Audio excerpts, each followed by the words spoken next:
Hold on one moment. That's my jam. Give me just 1 minute, okay?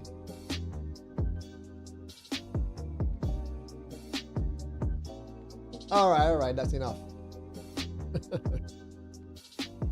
Welcome to Clear Waters. This is your channel, not mine. Tonight we'd have a light, open debate. Is this God real or not?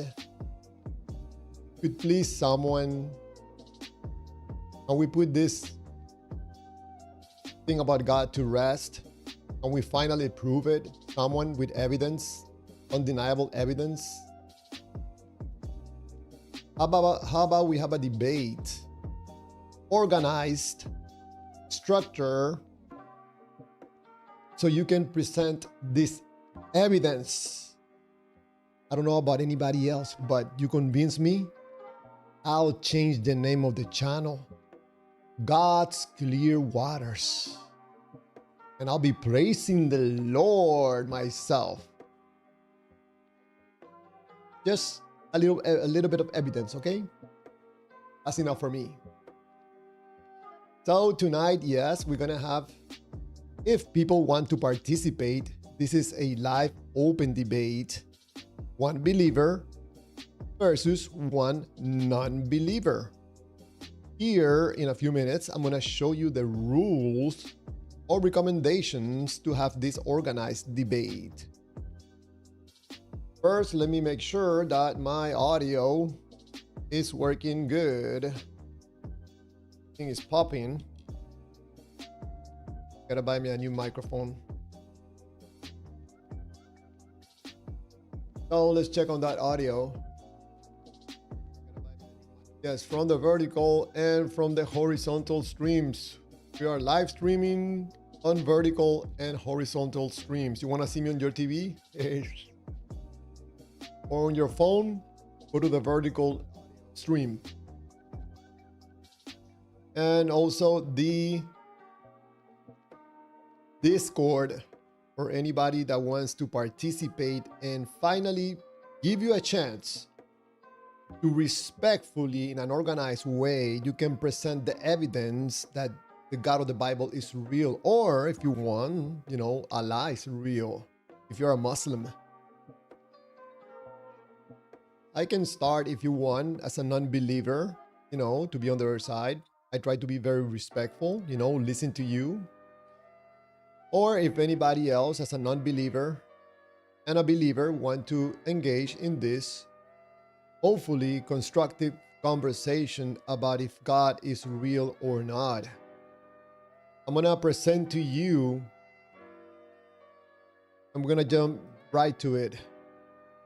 I'm gonna present to you the format to follow on this debate. I don't know if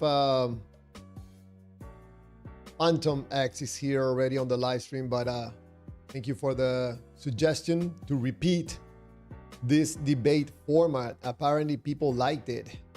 I think you're gonna like it more now after I present to you this new format. Organized, compact. We're gonna be able to listen everybody talk. So let me show you. Let me bring the volume down. So what is the format of this debate? Let me show you. All right, live open debate format. There's gonna be, for the believer and the non-believer, 2 minutes for opening statements. Whatever you want to say about the God or against the God. Then on round one, we're gonna go through a cross-examination, 15 minutes each person. First, the questioner, the person asking the question, may only ask questions only. That means no speeches, no arguments, and no preaching. Number two, the questioner asks one question at a time. No going like 5 questions, one question, no. Number three, the person answering might only answer the question in one word or one sentence. No speeches, no preaching. Let's go with number 4. After the answer from the person that is answering the question, the questioner might ask another question or say, elaborate. Oh, hold on.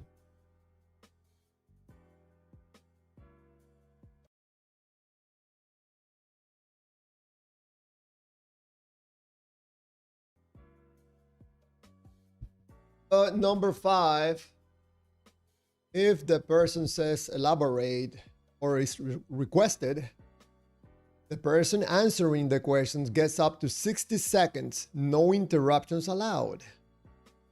Number 6, the person answering might request that a question be rephrased up to 3 times. After the third request, the answerer must either answer the question or say pass. A pass counts as a no answer. And of course, we switch roles, and then the other person is the questioner and the other the answerer. And at last,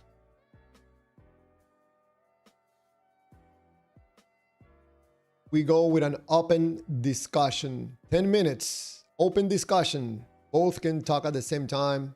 Open discussion. We needed this, from the time that we did this before.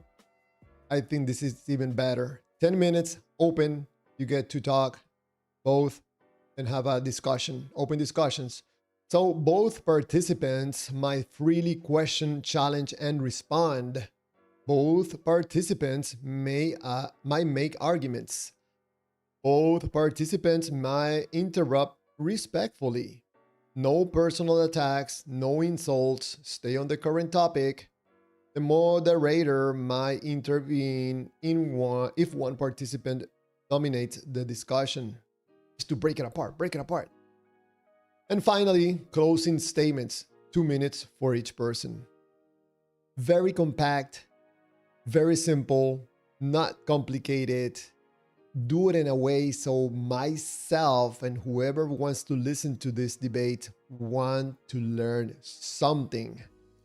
Because every time I hear a debate, most of the time I don't learn anything. Welcome to the live stream, Mr. Out of Babylon. Have you ever watched Kung Fu Panda? When Po opened the dragon scroll, he simply realized the truth. All right. Oh, Rainbow Shangri-La, welcome to the live stream. May not chat much tonight because of a pain, but we'll be here listening and reading chat. Thank you, Rainbow Shangri-La. Mr. Phantom X, welcome to the live stream. I follow your suggestion. I was gonna do something else, but I'm like, man, I think it's about time to do a debate.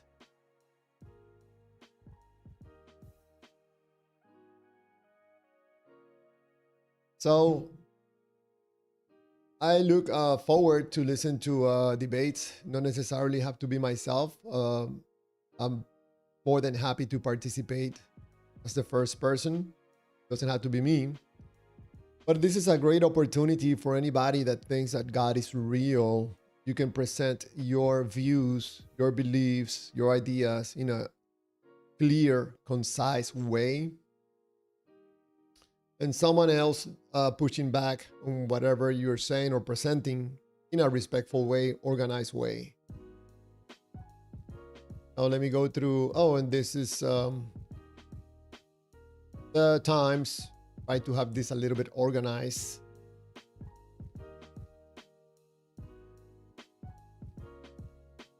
So I'm just gonna flip through the. Hey, wait a second. What's this? Oh, there I am. As beautiful as always, like the Three Stooges say. Now, this is the format for these debates that hopefully we can have tonight. If people want to participate, I will not force anyone to participate or to express your feelings or your emotions or your views or your beliefs. But I think it's a very good structured way, again, uh, a structured platform you can demonstrate to anybody else that is a non-believer in God that God is real, without having to yell, interrupt necessarily.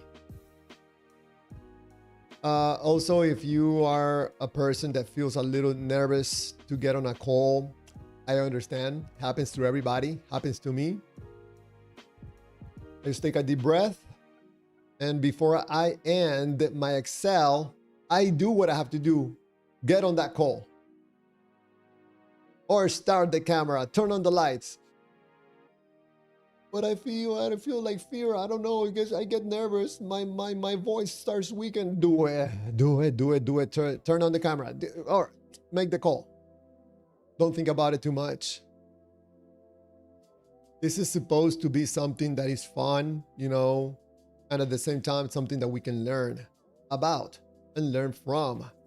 I said at the beginning of the live stream, man, maybe some debater defending the belief in God maybe convince me.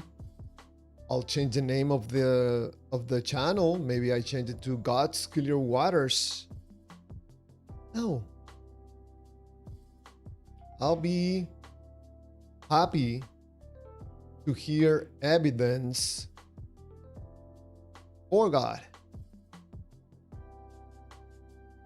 of God, if anybody thinks that they have evidence, but not the evidence that people say that is evidence, and then we listen to the evidence and we find out that it's not evidence.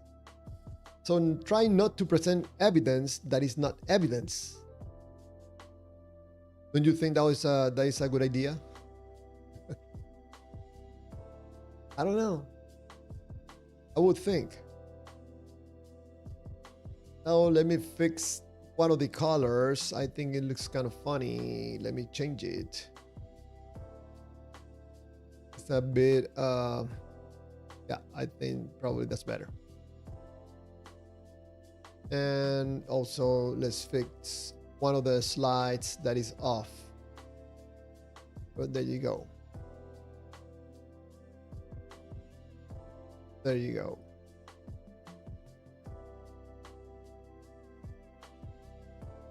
That's better. So that is the format. If we're not able to engage in any debates tonight, I'm saving this information for future live streams. Because I think this debate format, I think is, I like it. It's good. I'm continuing to fix a few things more that are looking kind of funny on the stream.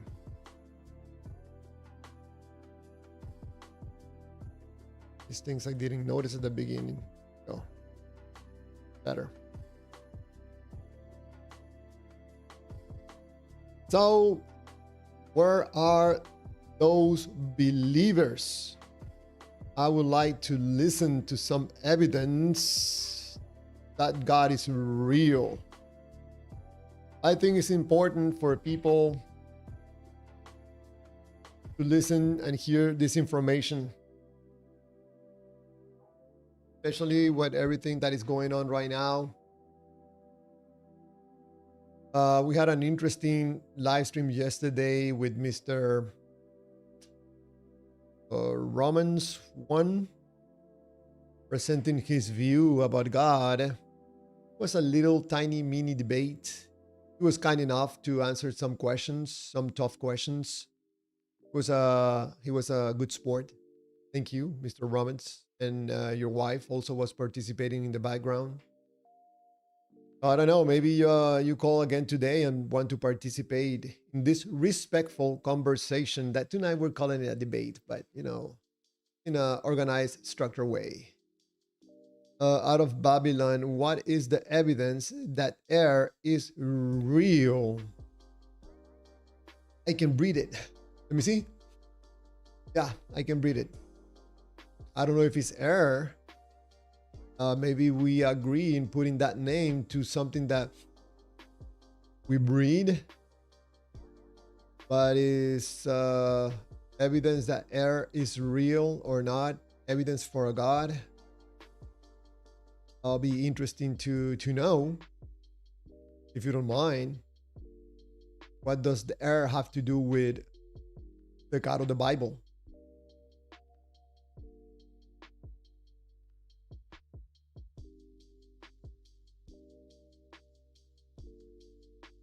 Breathing is not evidence for God.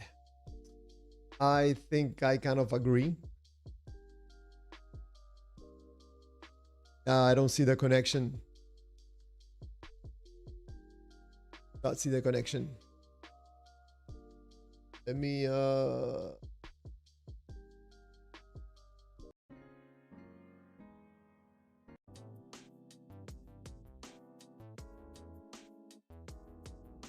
for anybody that has evidence for God, oh yeah, I forgot to do something.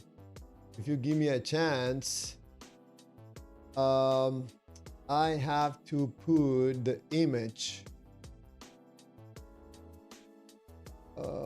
I think, I don't know if I can change it while live streaming. Apparently not. So I cannot change the thumbnail. Interesting.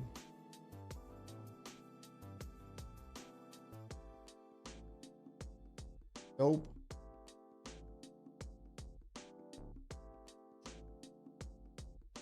I thought it was possible to change the thumbnail while live streaming. Apparently it's not possible.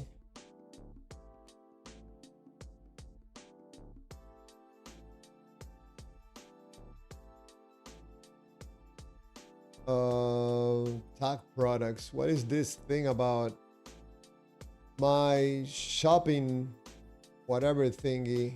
Okay, add the products to,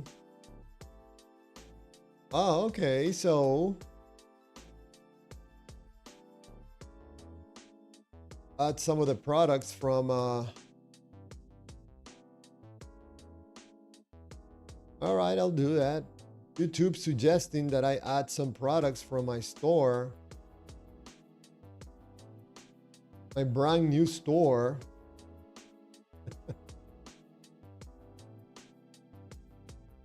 All right, let's see how this works. All right, I guess, I don't know. Anyways, I tried to change the thumbnail of the live stream, but apparently I cannot do it.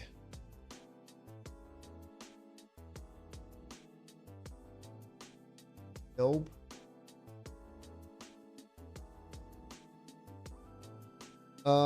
Out of Babylon, but you know air exists by what it influences. Yeah, okay. Out of Babylon also writes, wind blows debris.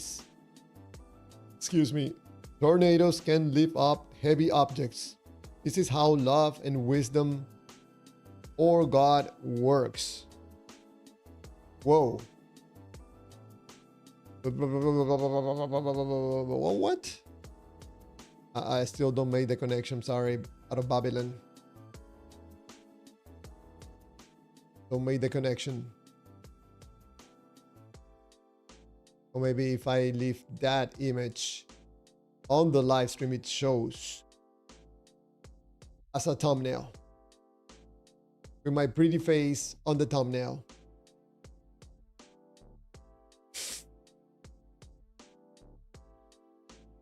Open debate. Is God real? Is the question. I suspect that there's probably a God out there. I really doubt it's the God of the Bible. seems to me a little bit too violent for my taste. You know, the blood, the sacrifices, the mass killings. No, I think it's a little bit too volatile for me, you know, too sparky. Not a violent guy. That's probably why I don't see, or how can anybody believe in this. Seems to me violent, God. So sometimes people ask me, Javier, or clear waters or stinky waters, why don't you talk to someone that and debate? A real debater. Well, here I am. Happy to listen to anybody that wants to present evidence without preaching about God. Out of Babylon, love and wisdom, what are they? In my point of view, love and wisdom is data. Besides that, you cannot get two people to agree on what love is or what wisdom is. Some people think that wisdom is knowing the truth about God. Someone else thinks that that wisdom is not believing in a God. Some people say love is something that I feel on my chest. I feel good. Some other people say, well, love is God.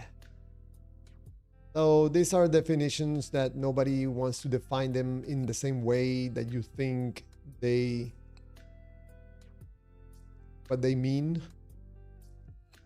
Out of Babylon says, love and wisdom are like the air you breathe. It is everywhere, and it influences people like air influences the breeze. Out of Babylon, I don't know where you're getting this information from. I respect your point of view. It will be great if behind those sentences you can point to some evidence of what you're saying. Otherwise, it's just data. Out of Babylon, not about agreement. What I love, you might not love.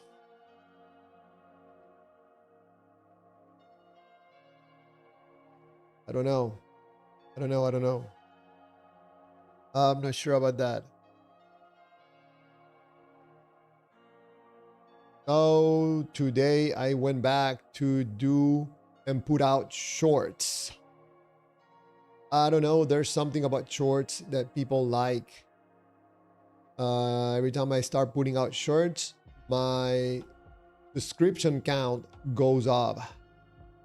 I don't know. People like probably the short, videos of less than 1 minute. I start getting, whoa.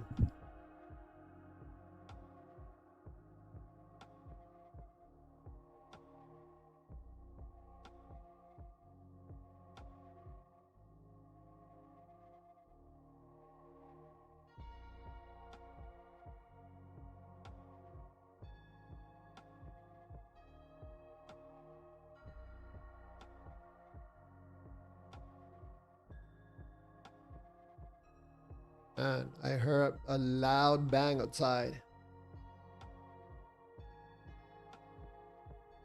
Man, I gotta check out what happened outside. Give me just 1 second, please. Hold on. That was way too loud.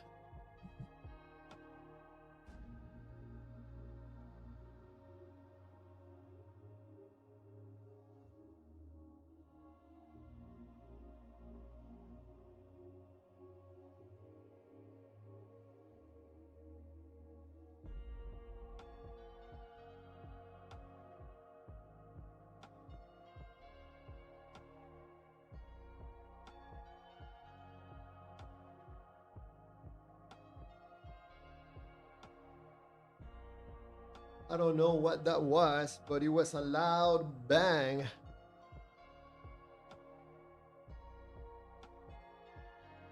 I could hear it even with my headphones on. So Yes, we're waiting for people that want to participate in these mini debates in an organized, structured, and respectful way. You can present evidence for God or evidence against the God. Is that right? Out of Babylon, not about agreement, what I love, you might not love. The Bible. Out of Babylon, for example, I like to smoke the devil's lettuce. What? You might hate it, but to each, God does what pleases him. Us both being Lord over our bodies. What? Out of Babylon, I think you're up to something here, but you have to present it in a way that probably is a little bit easier to digest, because this just sounds crazy to me. Mr. Dragon Karatsik, welcome to the live stream. More people joining right now. Thank you for stopping by in this important conversation about gods and the problematic of believing in gods. But there's one true God, Chulum, the creator of the universe.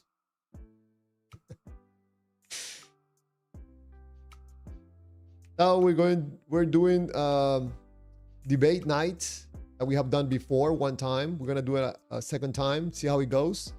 See if people are interested, even if you're not a debater, you know, and you want to engage in a conversation that is organized with time, you know. I'm gonna show you. We have times, you know, maybe it's your first time that want to debate, or look at it as having a conversation. This is the format that I like to follow because it's more respectful, more organized. If you have evidence for God, or you would like to share your beliefs about God and why you believe in God, you can read about the format. It's very simple to follow. It's pretty much common sense. What we're trying to achieve is that this is done in a respectful, organized way. So that's the first page. I'll show you the second one. That's up to 3, and then number 4. If you're reading it on the screen, if you're able to read it on the screen.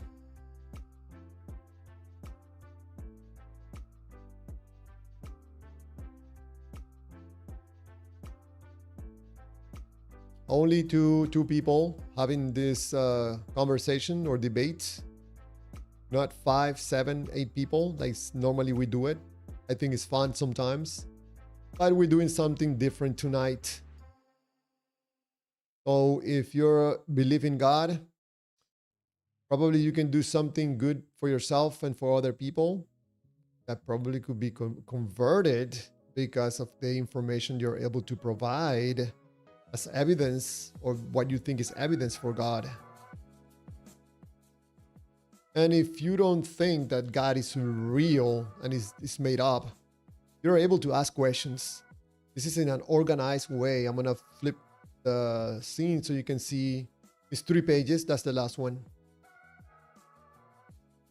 You can ask questions without interruptions. You can ask a believer questions about why, what convinced him to believe in God. And if you're a believer, you can ask questions to the unbeliever. Why in the world you don't believe in God? God is so good. Why you don't believe? Why are you so upset with God? Since when you're walking around with a demon inside of you? I don't know. You can ask whatever you want. And then round 3 is an open discussion, 10 minutes, without the restrictive part of the second round, open discussion. And then, of course, just at the end, 2 minutes as a closing statement. What conclusion do you come about from the other person? What do you think about the answers from the other person? Are you convinced that God is real? Are you convinced that God is not real? The main question, I think, do you think that after having this debate, someone can be convinced that God is real and loving, or that God does not exist? Can someone change their mind by having this type of debates? I think I'm gonna go back to this part. I think that when people debate about God, sometimes they hide behind the yelling, the constant interruption. It's a little bit hard to do that in this format. A bit complicated because one person asks the questions and the other person answers the question, one word or one sentence. Then we switch. Whoever was answering the questions now ask the questions. I'm excited. I don't know about you. I like this. You know, instead of jumping on a debate, long debate, boring debate, listening to people yelling, we do this in an organized way. Structure, simple, civilized way.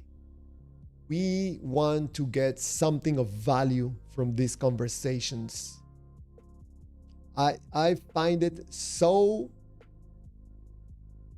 crazy and ironic that when I'm not doing live streams that have to do with debates, man, believers and non-believers, they're putting messages and messages and messages. It doesn't stop.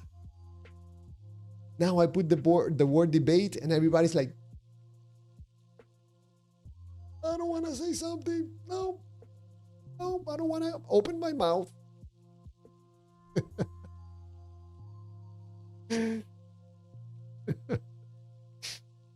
That's understandable.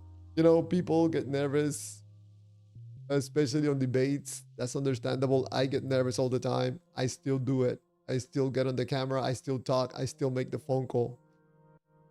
And just go through the nervousness. It always mostly at the beginning and then it goes away. You let the nervousness do its thing.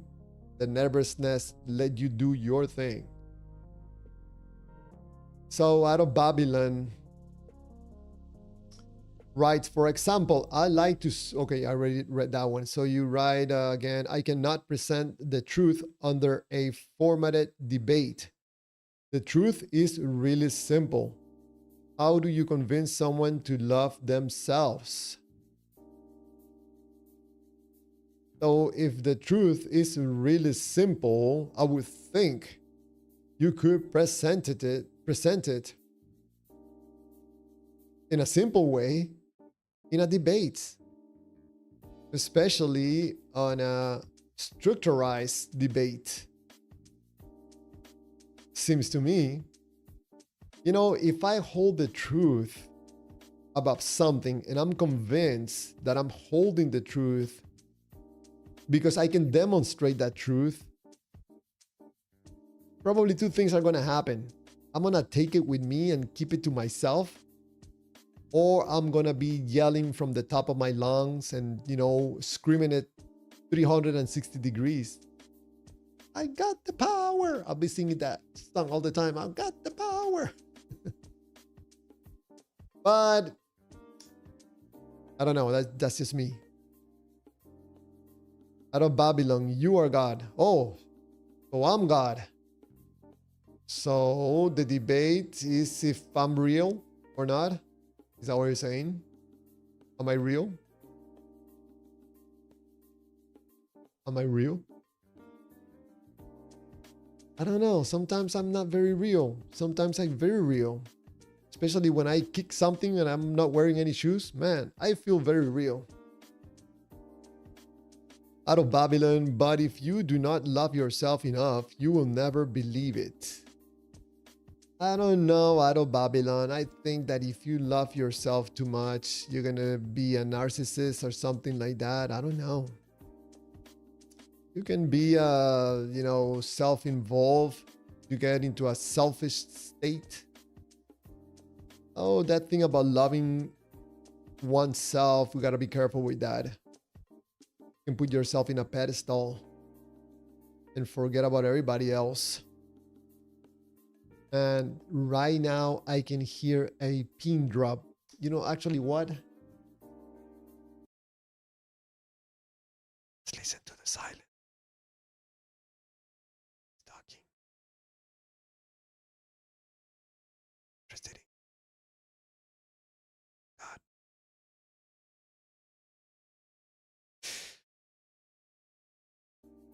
I don't know. Maybe something's going on tonight. People don't feel like preaching about God.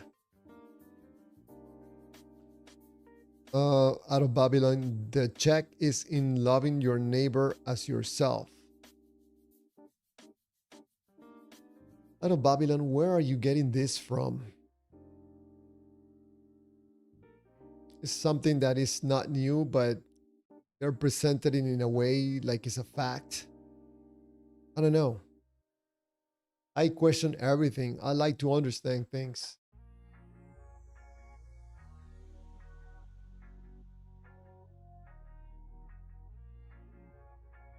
So that, I guess that is the truth. That I am God. I don't think most believers will agree with you. They will think that you're crazy. Why are you saying that I am God? Clear waters is not God. You're not God. I am not God.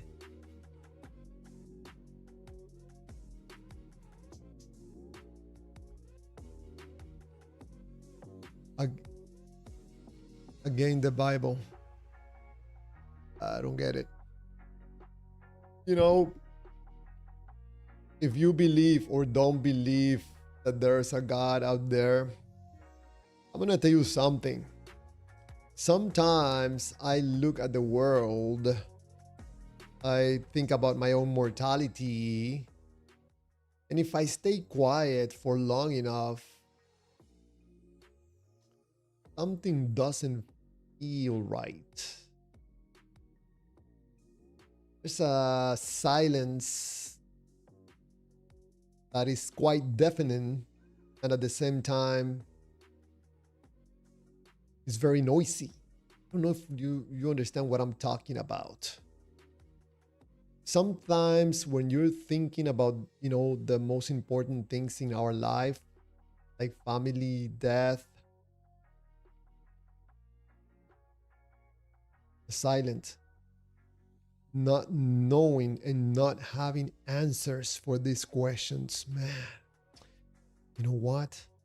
I think I better turn on the TV, get on the phone, get your mind onto something, because you know what could happen if you start and continue thinking about these things. You could probably find yourself in a negative feel state. And what happens if you get stuck in there, man? What happens if you don't find something to grab and get yourself out of that negative feel state, man? Like getting in a hole, and how do you get out? How do you call for help? I better get on my phone. I'll better call someone, get out of the house, bring some noise. The silence can be very painful. I had to stand by myself with myself and my feelings. Man, those people, that guy from Clear Waters, that channel, that Stinky Waters, man, I don't like that guy. Sometimes, man, he makes sense, and I hate it because I need this God in my life. If I have no God in my life, man, I'll be exposed to the elements. Suddenly I have no guidance from no God. I'll be all by myself. What am I going to do about thinking about dying? Oh, man. Push back on that guy. Push back on that guy, Clear Waters, because I'm not willing to take this silence. I'm not willing to live a life where I don't have answers. I prefer to have the God, have the answers, feel good, than be like stinky waters, that he has no answers for life. He has no God. Stinky waters doesn't make me feel good. God makes me feel good. I'll go with God until I found something better. And that was a little bit dark. Sorry.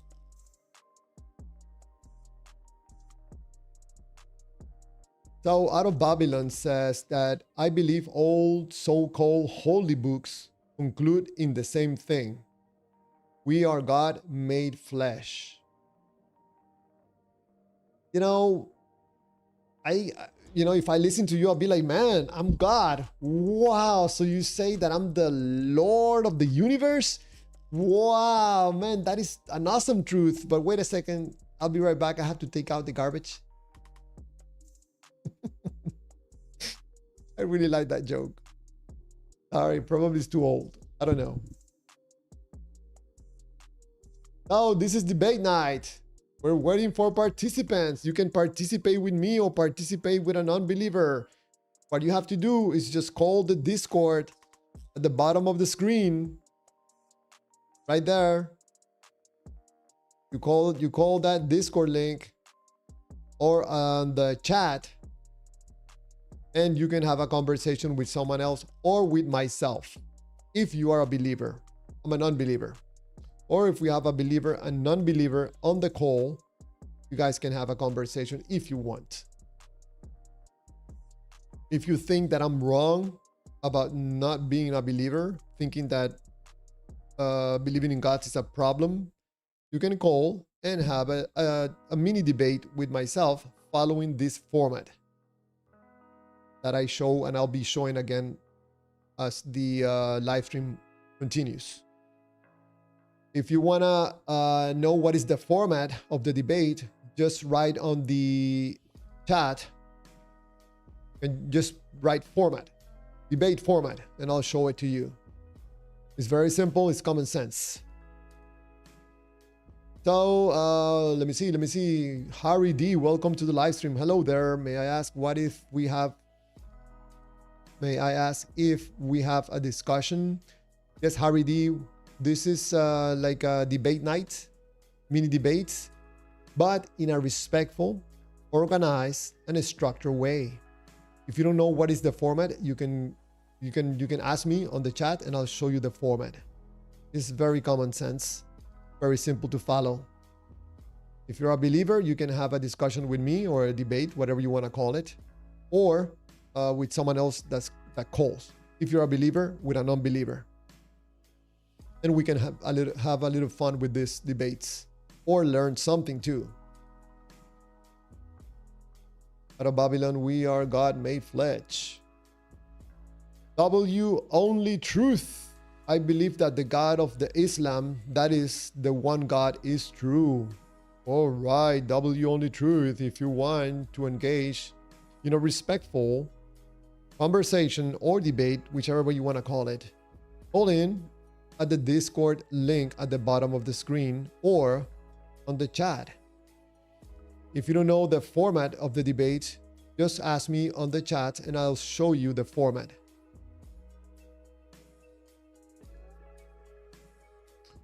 RED, I was wondering, as a religious man, review my statement to God alone. I was wondering, as a religious man, review my statement to God alone. I don't understand your comment, RBD. If you can clarify, please. Out of Babylon, do you agree that energy is neither created nor destroyed, that it can only change forms? I don't know about that. I don't know. Like when a human being burns, what changes into smoke and dust. Yeah. Mr. Tekken Fan. Mr. Tekken Fan, when I was putting the image of this live stream on the Discord, man, you made me laugh with that hell gift that you put on the Discord, man. I laughed like for 2 minutes. It was funny. Second fan is asking, any Christians, theists, agnostics going up? Yes, we're waiting for people to participate. This is something, to do different. If you're not able never to participate in a debate, because some debates are way too many people or people are too nasty, too arrogant, treat you badly. We're not like that here. We try to engage in respectful conversations, and we follow a format, specifically with times. So you are able to speak clearly, you are able to ask questions, and probably we could be convinced that God is real based on your responses, on the information that you present. So any believers, any Christians, any Muslims also that would like to participate, just call in the Discord link at the bottom of the screen or on the chat. And let's have fun with this and try to learn something of value, something valuable. That's what we're trying to achieve here out of Babylon, maybe later. But again, most will not understand the truth. They trust in what they were taught. That's Science 101. I don't know, Mr. Out of Babylon. We make the simple hard. Does water truly disappear, or does it go through various forms? Liquid, gas, solid, mixture. Yeah, I agree with you with that. Yes. But sometimes with a human being, it looks different, Way different. Oh, the one and only. Hersey 98. Welcome. Clear waters, stinky waters, murky waters. Has something happened to you that seemed genuinely supernatural or otherworldly? Yes. Yes, Hersey 98. Actually, let me see. Hold on a second. Let me see if I can show you something.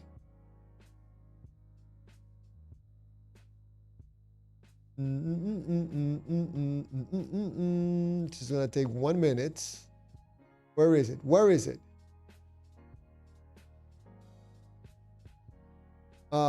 Here it is.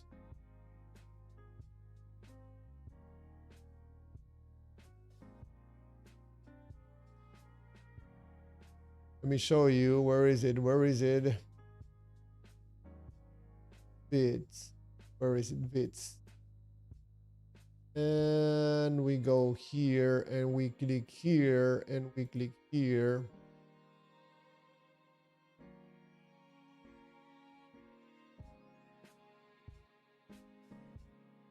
That is me.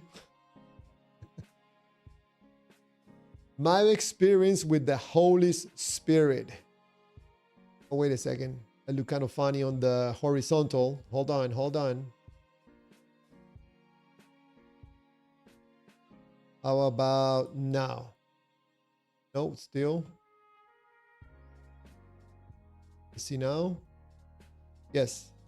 That's me in a video that I made that I explained my supernatural experience with supposedly the Holy Spirit.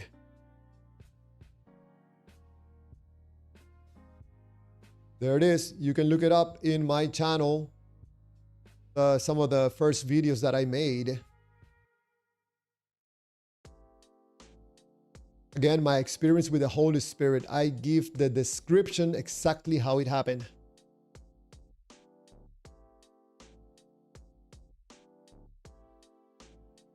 There you go, Hersey 98. My supernatural experience.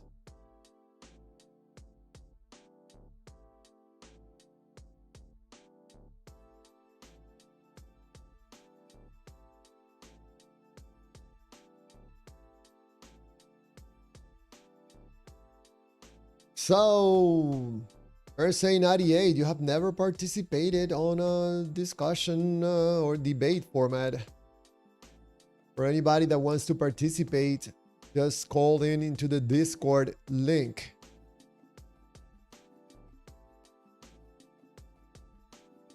Say 98, you decide, you watch it and you decide if it's genuine or not. I don't think it's that long. Probably it's like 20 minutes. I describe minute by minute what happened to me. My experience with the Holy Spirit, with the Lord. It was quite an interesting experience. Mr. Otto Babylon, the Holy Spirit simply means the set apart truth. Before we are thought anything good or bad, we were God. I don't know, out of Babylon. I don't know. That doesn't sound, it doesn't click. It doesn't click. Say 98, yes, I have. You so easily forgot. I so easily forgot what? I already forgot again.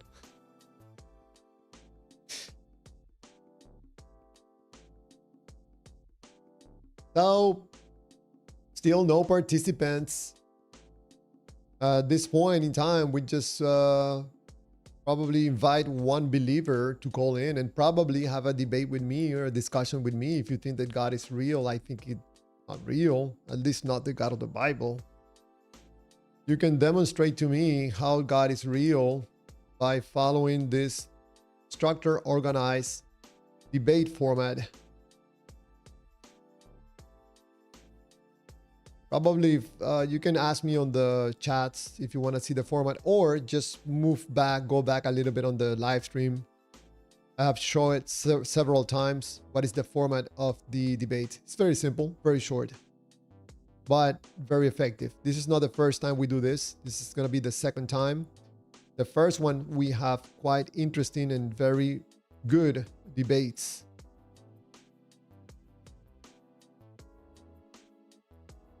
Hersey 98, that I ask you questions on the 15-minute debates. That's right, Hersey 98. That's right. I forgot that you use a different username on the Discord. Yes, sometimes it happens to me that I don't remember. I don't make the connection.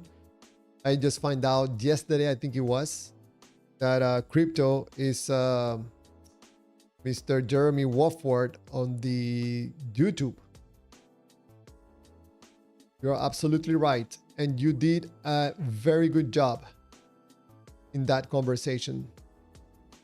So we're doing the same format. We just expanded it a little bit more by suggestions, some viewers, that we include a closing format of 2 minutes and also add a 10-minute open conversation at the end to make it a little bit more interesting and more flexible. Dragon Karakzik is telling Hersey 98 to call again.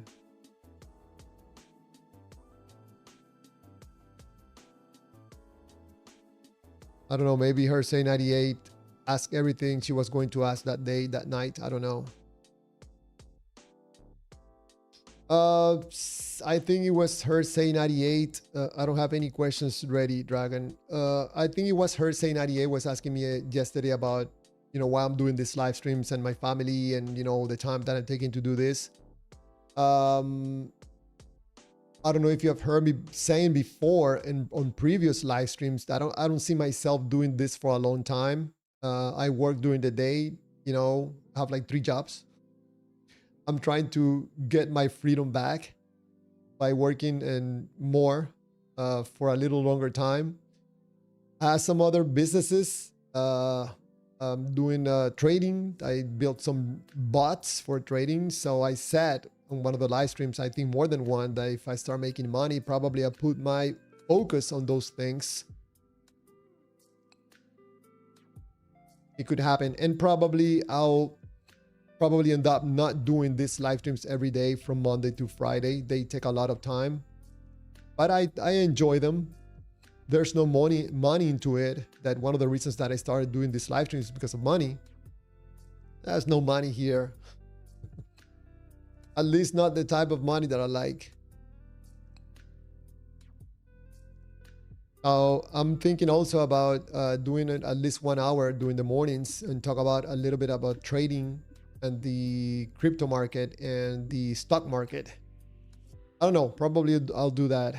And probably I can display one of my robots that is trading.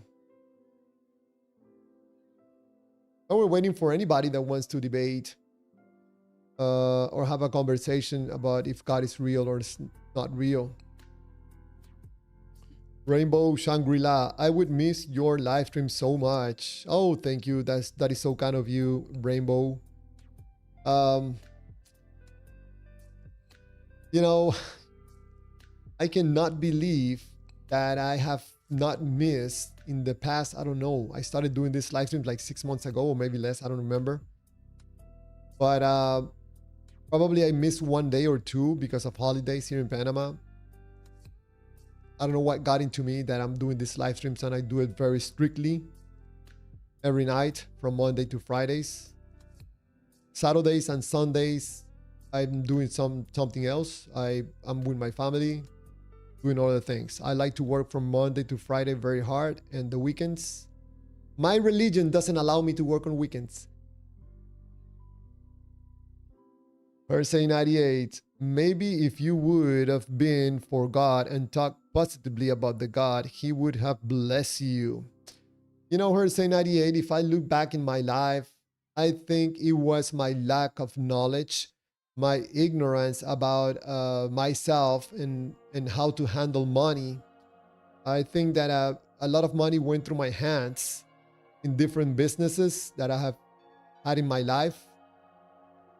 It's not until the later years that I'm learning about the importance of having good knowledge about oneself, and also about things that you like in your life. For example, up to now, I'm starting to understand the importance of taking care of your money first. You know, of course, your health, your family, but also your money.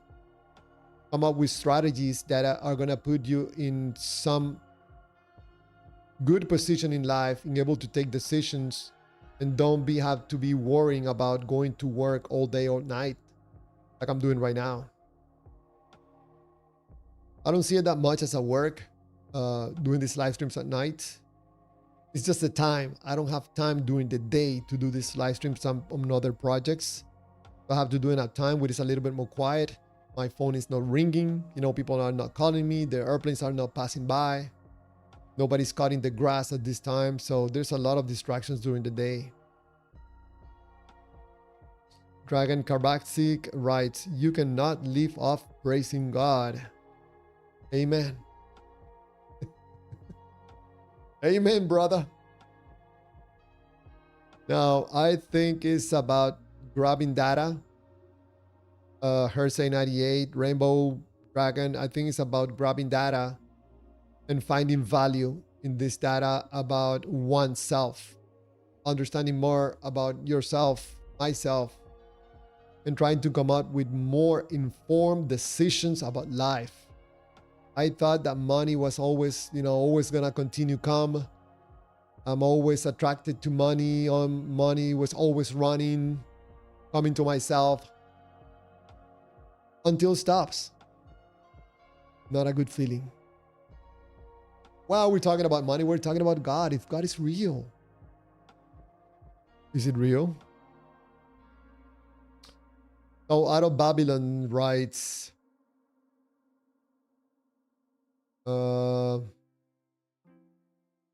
if you die hosts are struggling with it, what do you think all the Christians and atheists will do? The system has to fall and utterly fall in order for people to realize the truth. We are greater than pieces of paper, shiny rocks, and numbers on a computer screen. If you're stuck on an island with all the money in the world and no food, I think your value and perspective will change quickly. I agree. Mr. Brent, hey, welcome to the live stream.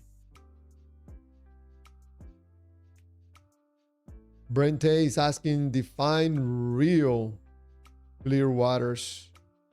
And I don't want to get into that. I'm going to do the old Jordan Peterson. What do you mean by real? Mr. Jonathan, but are you having a good day? What do you mean by day? What do you mean by good? Can you explain what good means to you? What day means to you? Forget it, Mr. Peterson. Have a bad day. What do you mean by bad?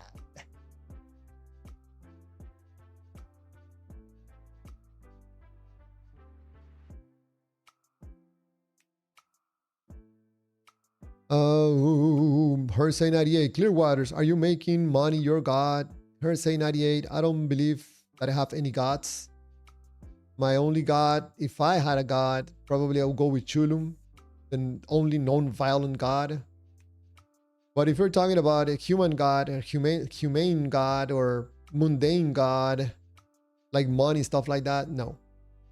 But I like to put my feet on the ground and understand that we live in a world that is greatly affected by economics. You have no money, you're gonna have a rough time. You have good money, you're gonna enjoy freedoms.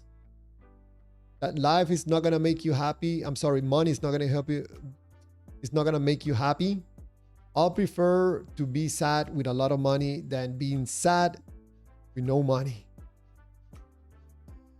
Besides that, I want to spend more time with my family. Enjoy more my family, my time, my freedom, choices, do more exercise, not the little exercise that I'm doing right now. I'm just doing like barely exercise, which I don't like. I like to do a lot of exercise. Out of Babylon, money is the God of the earth for everyone. Brand is God real? You have to be able to say what you mean by real. Oh, clear waters. All right, I'll answer your question, Mr. Brent A. Jordan Peterson. Just kidding. Real. I know exactly what you mean, or I think I know what you mean by real, because what is real? Probably God lives in a unreal dimension that is not the real that we call real. And that is the reason why we don't see God, because he's an unreal, realistic God that lives in an unreal world. Because he's capable to be on a real and an unreal world at the same time. But talking like people, you know, in the world, let's call it real. He's alive. If you can communicate with him, if he does miracles, you know.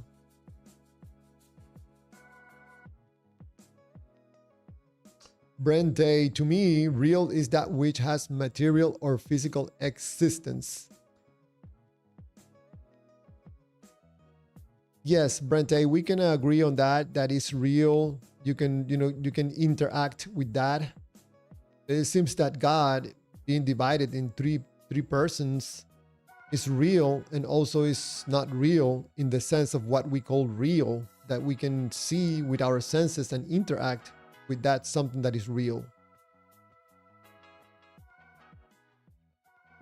But you know, Brente, I don't like to get too much deep into the definitions and into the sophisticated language of the logic and the philosophy of the definition. I don't like to do that.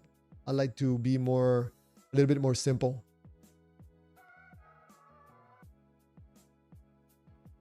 Brente also writes, matter is real, radiation is real, movement is real. I'm listening, I'm reading.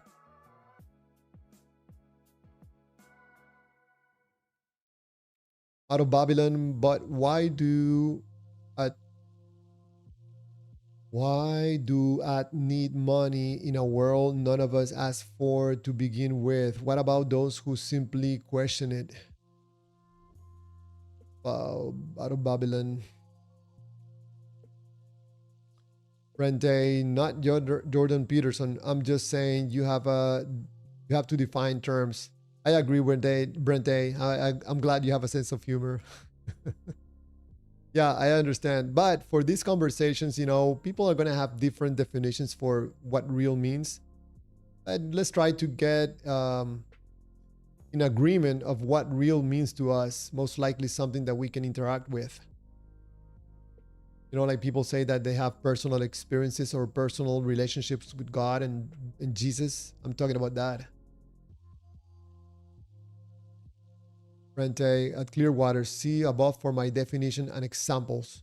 Okay, Brente, I think I read it, but I'm going to read it again. I'll be happy to.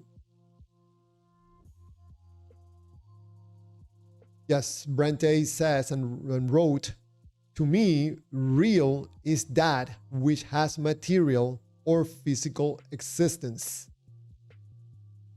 Matter is real, radiation is real, movement is real. So, Brente, is God real?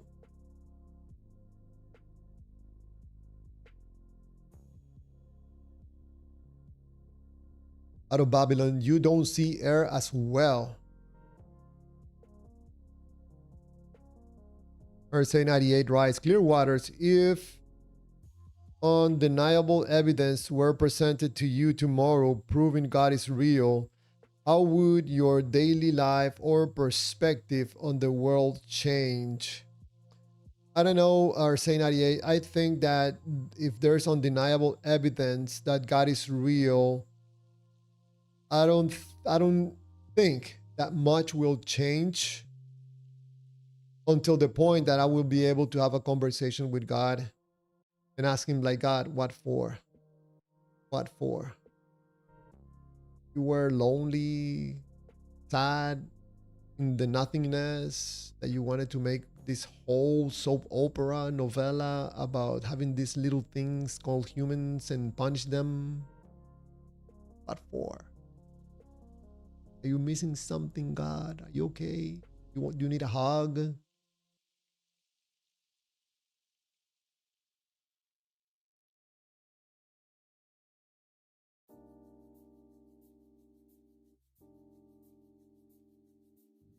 Oh, out of Babylon, you don't see air as well. Oh, Brente, nah, you are just equivocating on the definition of real. Come on now. It's your question. Out of Babylon, how do you know it exists? Can you set it? Brente, simple. Isn't better if you equivocate on your definition of real?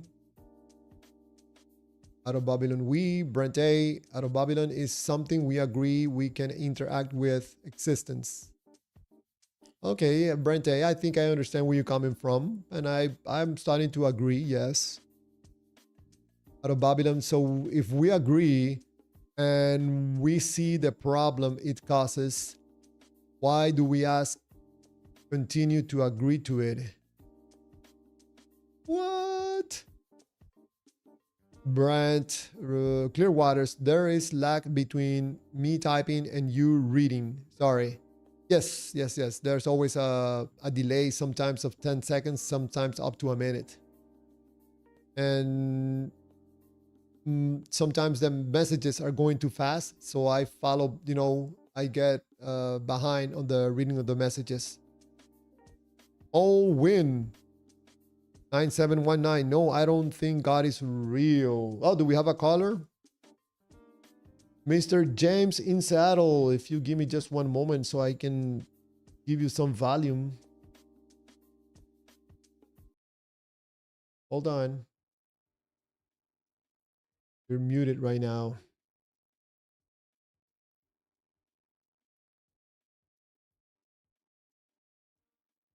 You there, Mr. James in Seattle?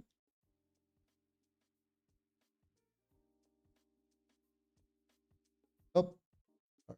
Hold on. Can you hear me?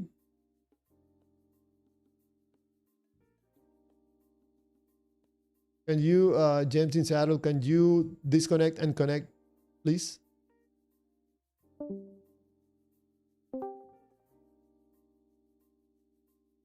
Okay, go ahead and talk. Hey, can you hear me okay? Yes, I can hear you perfectly. How are you? Not too bad. How are you tonight? Good, good, good, good. Do you want to participate in this debate? Are you a believer or non-believer? I'm a non-believer. I wasn't not sure if you showed a debate ahead of time. I just saw the channel, and my position is I don't think God is real. Oh, all right. So we have a non-believer. Now, how about a believer that wants to engage in a conversation or a mini debate? James, did you see the format of the? Were you able to read the format of the debate? No, I wasn't. I apologize. If there's some link I can go to, happy to go to it. You know, if you can check at the beginning of the live stream, if you go to YouTube, you know, the live stream and just go back a little bit, I Hmm. show the format. It's very interesting. It's a very compact way to do a debate, organized, respectfully. Sure. Yes, and so you can see it, and that way you understand it. So you'll be more mentally prepared, and Oh that yeah, I way, see it here now. Yeah, the round one. Ask questions, questioner asks one question at a time, and answers may only result. Okay, yeah, I think I could follow this. I won't say I'm terribly prepared, but feel free to jump in if I stray or get something wrong. all right, awesome. So we're just waiting for a believer because I'm also a non-believer, so we cannot have a debate. Um, but I know that always believers want to call in and tell us about God and how real God is. So we're just waiting for a believer that would like to have a mini debate, organized debate, structured debate with Mr. James in Seattle. In the meantime, James, if you want, you can just mute yourself, or you can ask me any questions also. You know, we can talk. That's no problem with me. Waiting for a believer to join. Sure, I'll go ahead and mute. Well, I'd love to talk to you. I'm gonna look over the rules real quick. Sure, sure.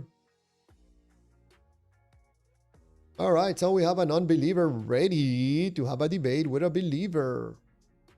I thought that people were always talking and telling, "Hey, God is real, Jesus is real," but how about explaining it a little bit?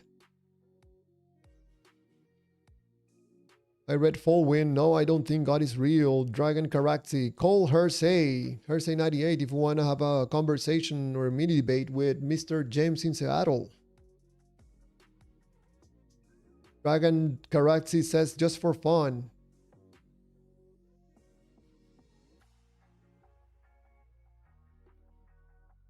Dragon Karaxi is both. It's like an atom, like an electron, two places at the same time on the vertical and the horizontal. We're waiting for a believer to join this debate. We have an unbeliever ready to participate. Let's make this fun. Let's make this valuable.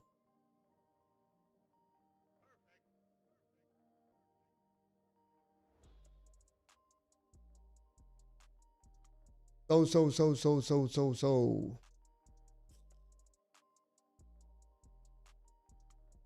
Fucking Babylon. Out of Babylon. Also, yeah, people are saying that what if you call? Many believers are very quiet on the live stream tonight. I wonder why.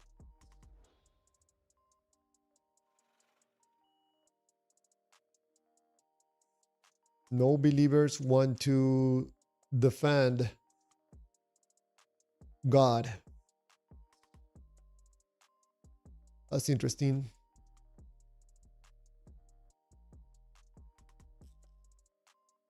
To Mr. Brent A, is God real? What do you mean by real? Clear waters. Is it the real or the real that is not real? Is it the real that you can interact with this real, or the real that you cannot interact with? The one that is invisible, that you can interact in your mind with your imagination.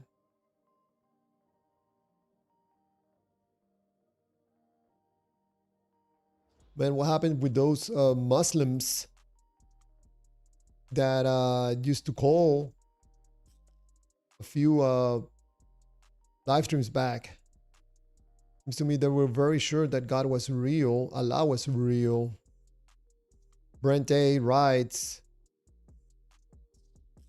Clearwater, so do we agree that real means to have material and or physical existence? If so, then God is not real or real in a real way.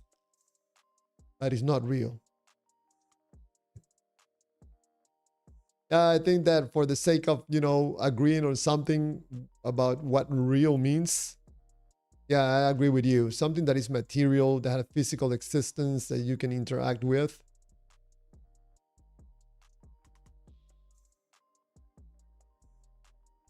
So people say that they hear the voice of God, that God touches their heart.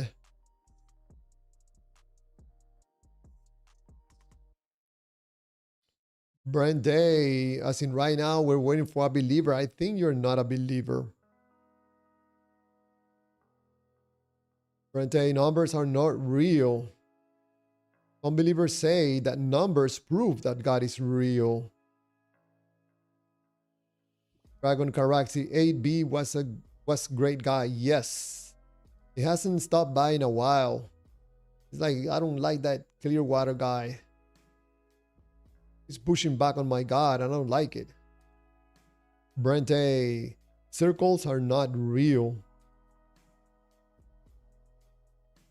So what are you trying to say, Brente? That hot dogs are not real? Are you sure? Second fan, crazy USA struggling against Bosnia. So is USA playing right now? Mr. Tekken fan, football. Brente, out of Babylon. Now, you tell me if you think God is real according to the definition of on the table, please. Yeah, I think it's important to agree on some of the definitions, because when you're trying to have a conversation and you don't agree on the definitions, I don't think that conversation is gonna go very well.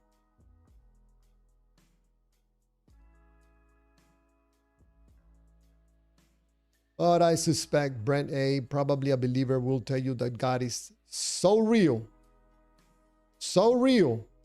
that he goes around and is unreal in a realistic way.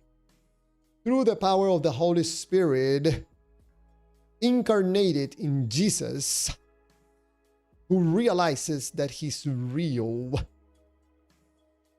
in an unrealistic way. Like Wes Hoff says. He explained it in a very good way that only himself understands it. If you haven't seen my video about Wes Hoff, I invite you to go to my library and watch that video, me reacting to Mr. Wes Hoff. I call him Mr. Wes Make It Up Hoff. Rente, Clearwaters, now that I've got you talking about definitions, make you Jordan Peterson right. Wait. Now that I've got you talking about definitions, make you Jordan Peterson, right? Yes. Now I'm acting like Jordan Peterson. Are you sure about your definitions, Mr. Brende? You sure that real is real?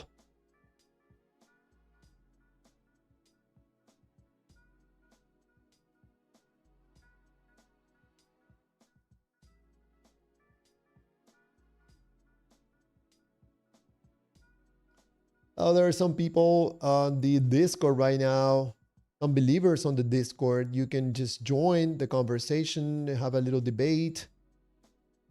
I'm gonna have to mute this because of that little sound. Mute for 3 hours.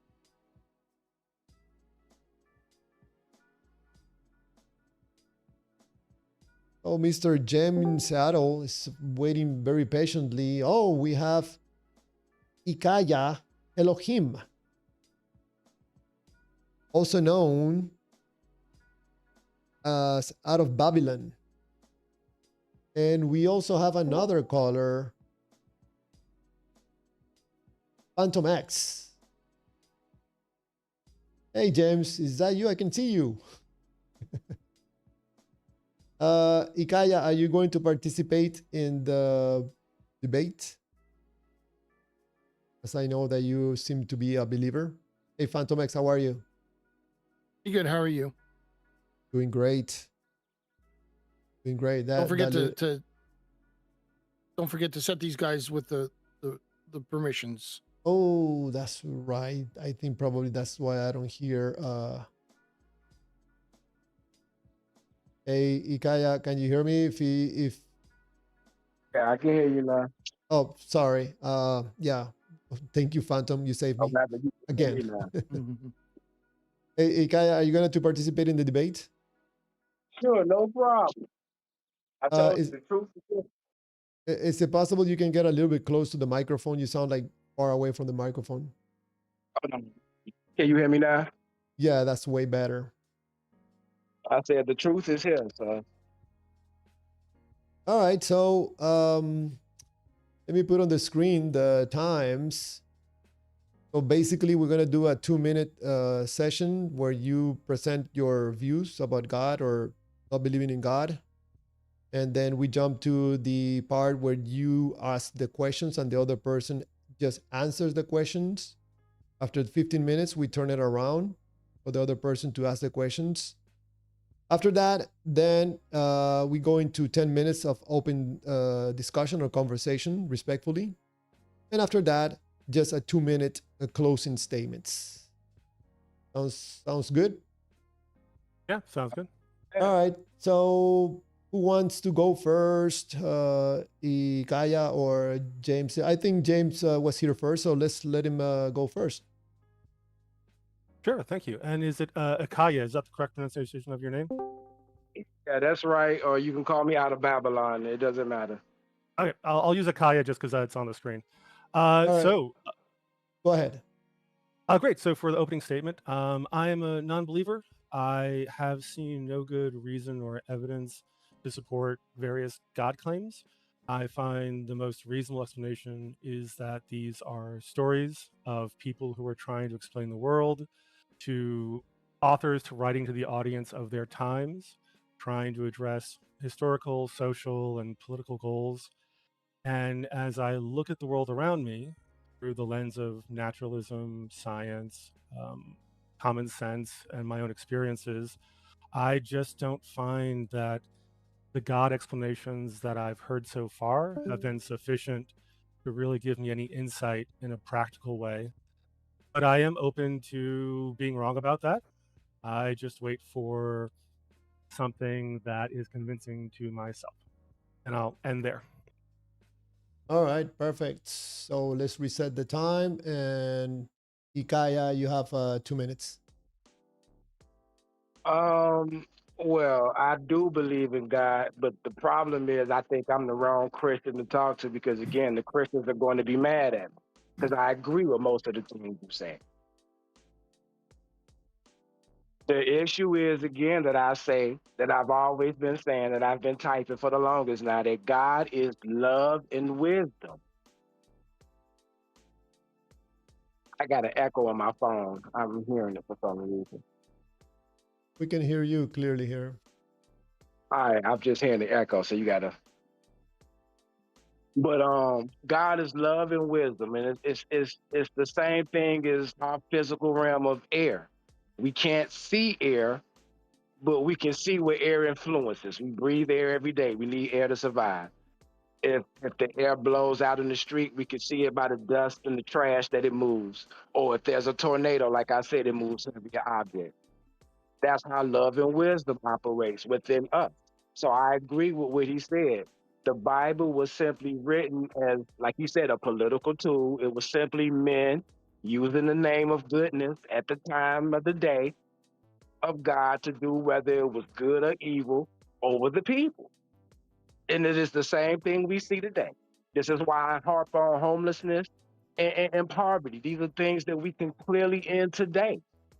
But we want to talk about something outside of ourselves when we know that we clearly got ourselves into this problem because we are the physical manifestation of love and wisdom. And we can choose these things. Like we can choose to use money. We can choose to use crypto. We can choose to use numbers on the computer screen, or we can choose to make it free. The choice is up. It's on us. And that's what God is, us. Love and wisdom made flesh. And it is influenced by us. We can see how love and wisdom move through us. All right. You might have. All right. That's time. Sorry to interrupt you, Kaya. That's time. So now what we're going to do, a 15-minute session where Mr. James is going to ask you questions, Ikaya, and you can answer in one word or one sentence. No preaching, no speeches. And then after 15 minutes, you do the same thing to him. You ask him questions and he answers, okay? Okay. All right, so here we go. We started. Great, thank you. Kaya, thank you for explaining your views. I'm not sure how much of a debate there'll be because it sounds like we agree on a lot of things. But my question to you is, to start with, do you think there's any religious text that is more informative, is more correct about your view of God or supports your view of God over any others? No. I believe that the world works, and I'm a simple man, and I'm trying to describe it as simply as I can. I believe that the world works like a Coke machine and a Pepsi machine.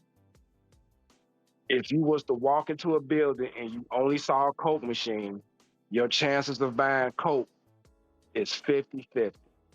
Of buying a drink, period, it's 50-50. And they've done tests on this. But if you walk into a building and you see a Coke and a Pepsi machine, the question not becomes, do you buy a drink or not? The question becomes, which one? So the chances of you buying a drink has been greatly improved because they gave you the illusion of choice. Okay, just one word or one sentence. Yeah, So the answer is no. No book is. All books are the same. Okay, thank you for that. When you say God is love and wisdom, those are two very nice attributes that we would agree with. Why did you put those two instead of saying God is wrath and ignorance, for example? Is there anything that led you to the positive feelings versus perhaps negative feelings? Because again, just like you, I look at the things I see. And I can only go by the things I see. I can't worry about reptilians, sky daddies, red devils, men in white robes. Can't worry about none of that. I'm looking at the world I can see. And I see us doing evil things to each other. So, go ahead. Yes, it's just a reminder. It's just one word or one sentence. See, that's why I told you the only thing with me is it's hard to do formatted rules because the truth isn't formatted. You're gonna have. I'm gonna stop the time for a moment. You're gonna have an open conversation at the end, so you're gonna be able to express yourself as you want at the end. So we continue. Go ahead. Sure. Why do you feel the need to say that God is X, Y, and Z? I guess my question is, isn't it possible that you could say humans have love and wisdom in them, and we should choose to use those attributes more than other attributes? And if that's the case, like do we need to say God is something, or can we just say people have positive attributes? I mean, God is us. So I would say yes. Okay. It's on us. It's on us. So nobody's going to say. When I look around, I mean, when I think of us, I think of, I accept evolution. I think we are flawed primates. I think we do a lot of great things, but we have these darker sides to ourselves. So why use the God concept at all? Because I think it's a way of control because for some reason we find ourselves in a state of decay. We are fearful of dying. This is why we probably work every day because we fearful of being outside. We fearful of not having medicine for whatever ailments we have, and we fearful of death. Sure. And I think that's would be expected in a natural world. We fear death, we fear pain, We have a lot of problems due to our evolution. But I don't know why you use the word God. I guess that's what I want to hone in on. Why say that we are God or God is love? What is the God word get you that just saying people are love or people can be wise? Why add God into the mix when you use that phrase? Because God to me means to be in total control of your life in every aspect of it, whatever that word means. So right now we're not God and Lord of our lives. We are doing things that we really don't want to do, but we find ourselves having to do it because we have to quote unquote earn a living. Sure, and I this may be a little off topic, but I think your take on this is so unique. Do you think the way you're using God, this idea of being in control, fully of your emotions, your life, your choices, is that, do you think, maybe causing more confusion because of how so different people use the term God? No, the confusion is that people trust in what other people believe and teach instead of just believing in their own eyes and in Okay. their own ears and start asking questions, basic, simple questions. Okay. I think I'll cede the rest of my time. I think I've gotten, Akaya, thank you for answering those. I think I've got a beginning of an idea of your philosophy. So I don't think I need to ask any more questions at this point.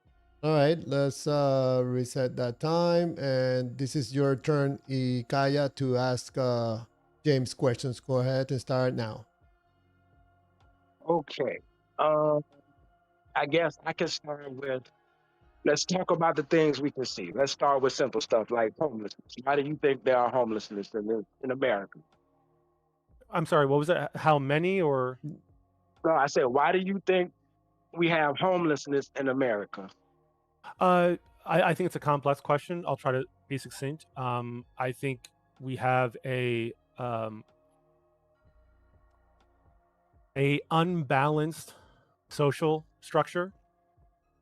I think we have a political system that has moved to demonize or undermine education. I think we have a health structure that does not value mental health and supporting people. And lastly, we have a rampant worship of greed in both private and corporate life. All right, well, myself as a simple man, I'm gonna keep it simple. I believe it's like that because the love of money is the root of all evil. Ikaya, it's your And what turn I mean by that, to ask questions. oh, okay. Um, let me think of something else. Yeah. I guess your answer would be the same thing. Why would you think poverty or hunger exists? Oh, sorry, what was that word? So why do you believe or why do you think poverty or hunger exists? Same, similar social reasons. What would turn a man to do something evil, like to kill someone? I think there's a few things. I'll try to be succinct. Um, Emotion, anger, fear. I think greed or other emotions like that, hatred. And lastly, I think a form of peer pressure and expectation from friends, family, society, authority figures can motivate someone who would not normally murder or kill to kill. Okay. Can these three things be prevented today? I don't think so. And what I'll say not entirely no.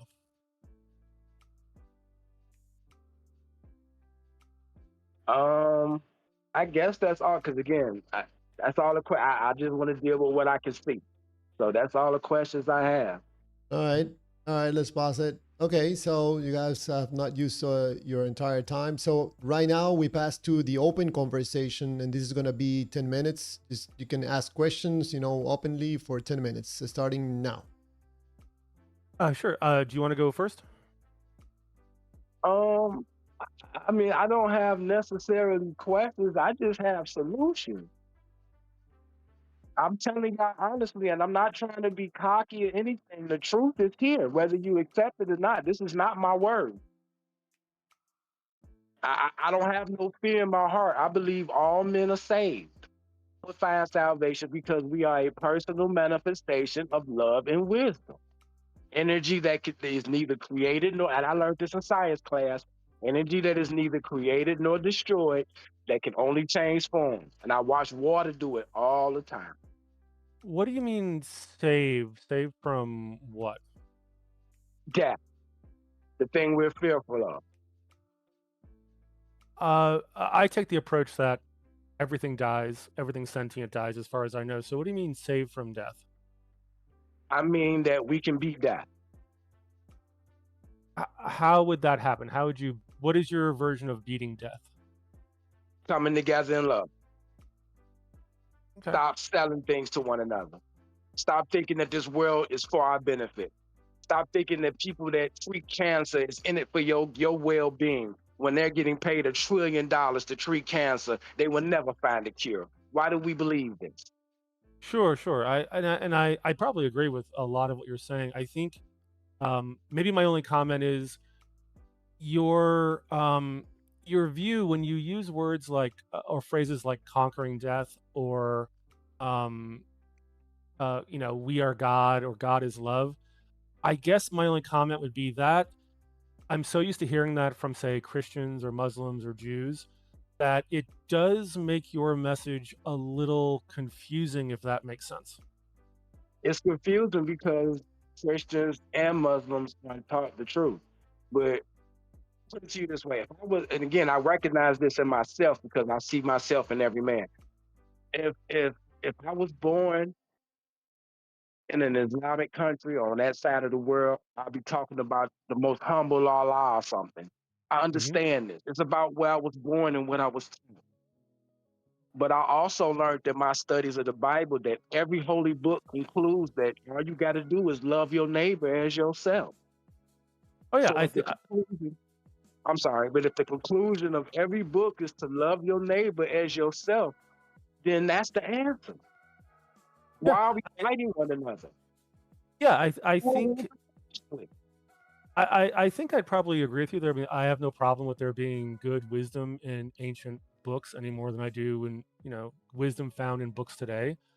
So yeah, I think because you're taking a very general find wisdom and kindness and love and holy books and treat each other better. I don't think I have much to say against that because I may not agree with your view of the language, like God, God or conquering death. It seems to me that as an atheist, like I don't have a clear objection to anything you're saying because you don't seem to be implying a strict spiritual no God. Yeah. So yeah. Okay. restrictions on love, man. If I love you, I want the best for you and your children. That's it. That's all. If I'm in your house, I won't steal from you. If you don't like to smoke, I won't smoke around you. This isn't hard to do. No, I would Respect and love. That's it. And mind my business. I would agree with that. I think I'll pass my time because I don't think we have much more to go back and forth on, unless there's anything you want to ask me from an atheist standpoint. But it sounds like we're in agreement on a lot of things. No, I talk to Christians and atheists and Muslims. All these people gonna get mad. The truth is here. You really want to listen? We can stop these things today. You might not believe we can stop death. Hold on, let me finish this statement. You might not believe we can stop death, but we can end homelessness. If you look up on your computer right now how many empty homes compared to homelessness in America, it'll tell you along the lines of 7 empty houses to one homeless person. That means you can clear homelessness and still have 6 empty houses for every one person you clear off the street. Only reason we don't do it is because of money.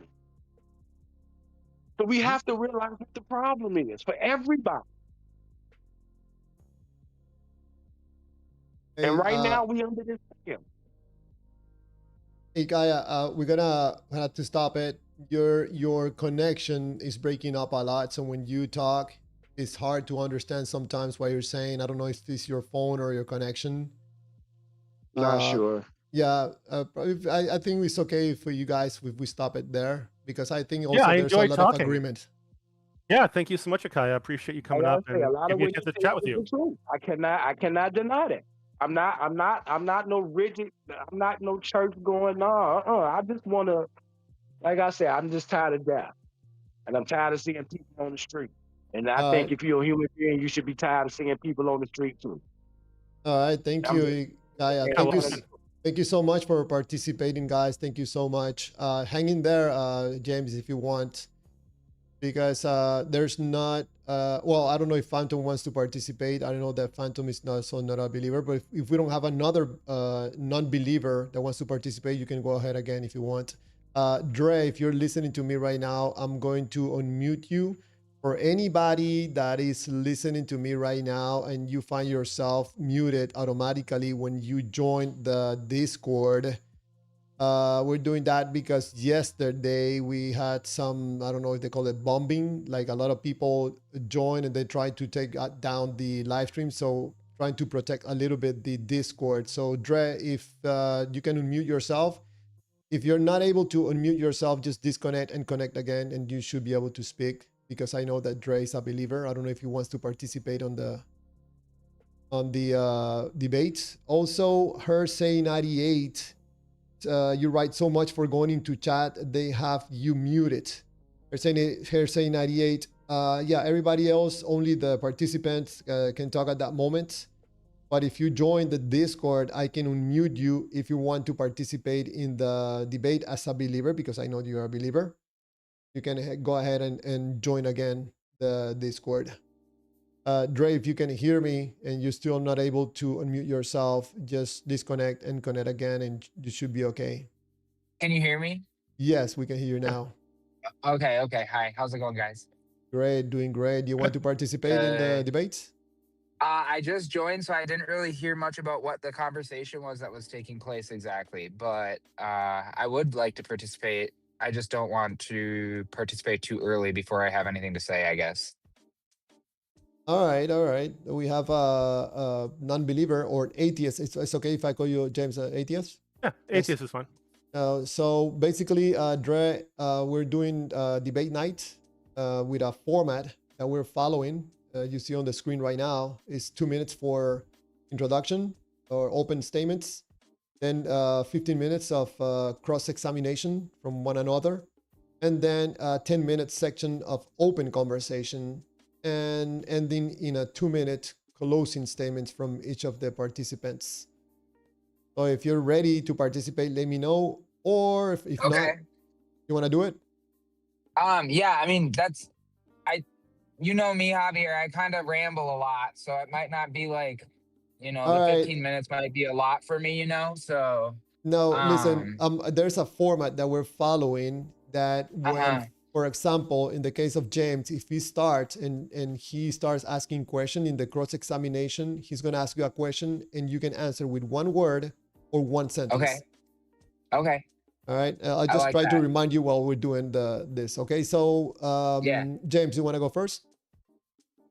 Sure, if that's fine with Just Dre. yeah, just let Yeah, for Dre sure. know. I know you're going to repeat again, probably what you said at the beginning, but give a chance to Dre to listen to your position. So go ahead and the 2 minutes start now.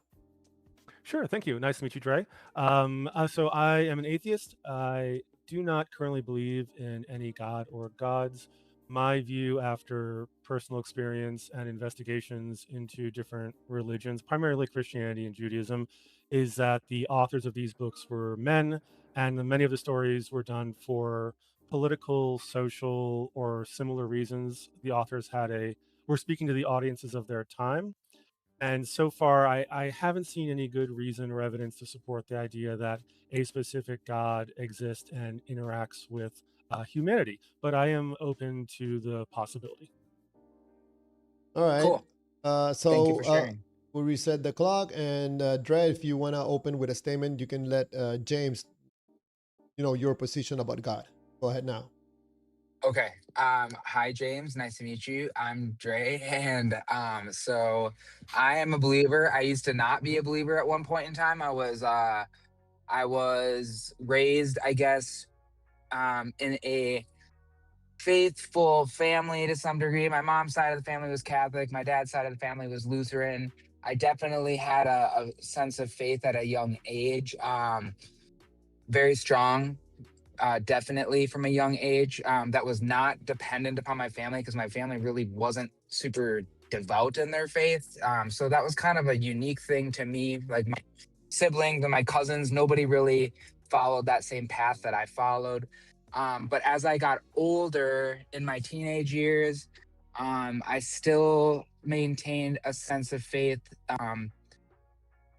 Quite strong, but then I got in a really bad car accident. I was hit head on by a semi truck when I was almost 19 years old, and still 18, and that kind of shook it kind of like shook my entire worldview. And then I became an atheist for a period of time. Not terribly long. Like it was an interesting case for me. Like some might say I was agnostic.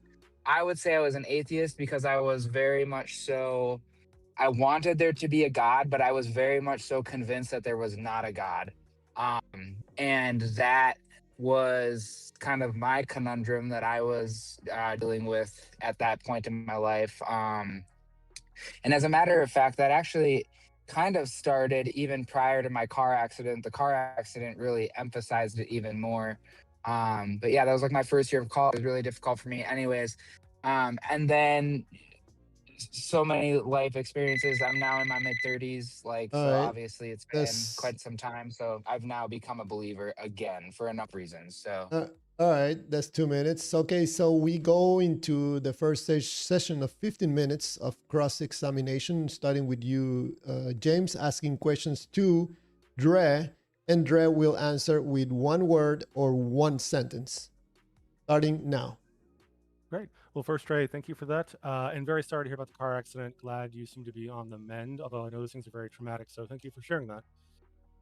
thank you. Yeah, no problem. Just confirm, so you consider yourself a Christian. Is there any denomination of Christianity you fall towards, evangelical, Baptist, etc.? No, not necessarily. And I really, I mean, yes, I do consider myself a Christian, but I don't even necessarily use that terminology really. I just consider myself I mean, obviously it's kind of a given, a follower of Christ would be considered a Christian, but I think a lot of people call themselves Christians nowadays, and that's not really the case. So I just consider myself to be a follower of Christ. Okay. Do you think that Christ was a real person, or these are just stories that you're trying to live by? I certainly believe that he was a real person. Do you think the Bible is Old Testament and New accurate in terms of its histories and stories?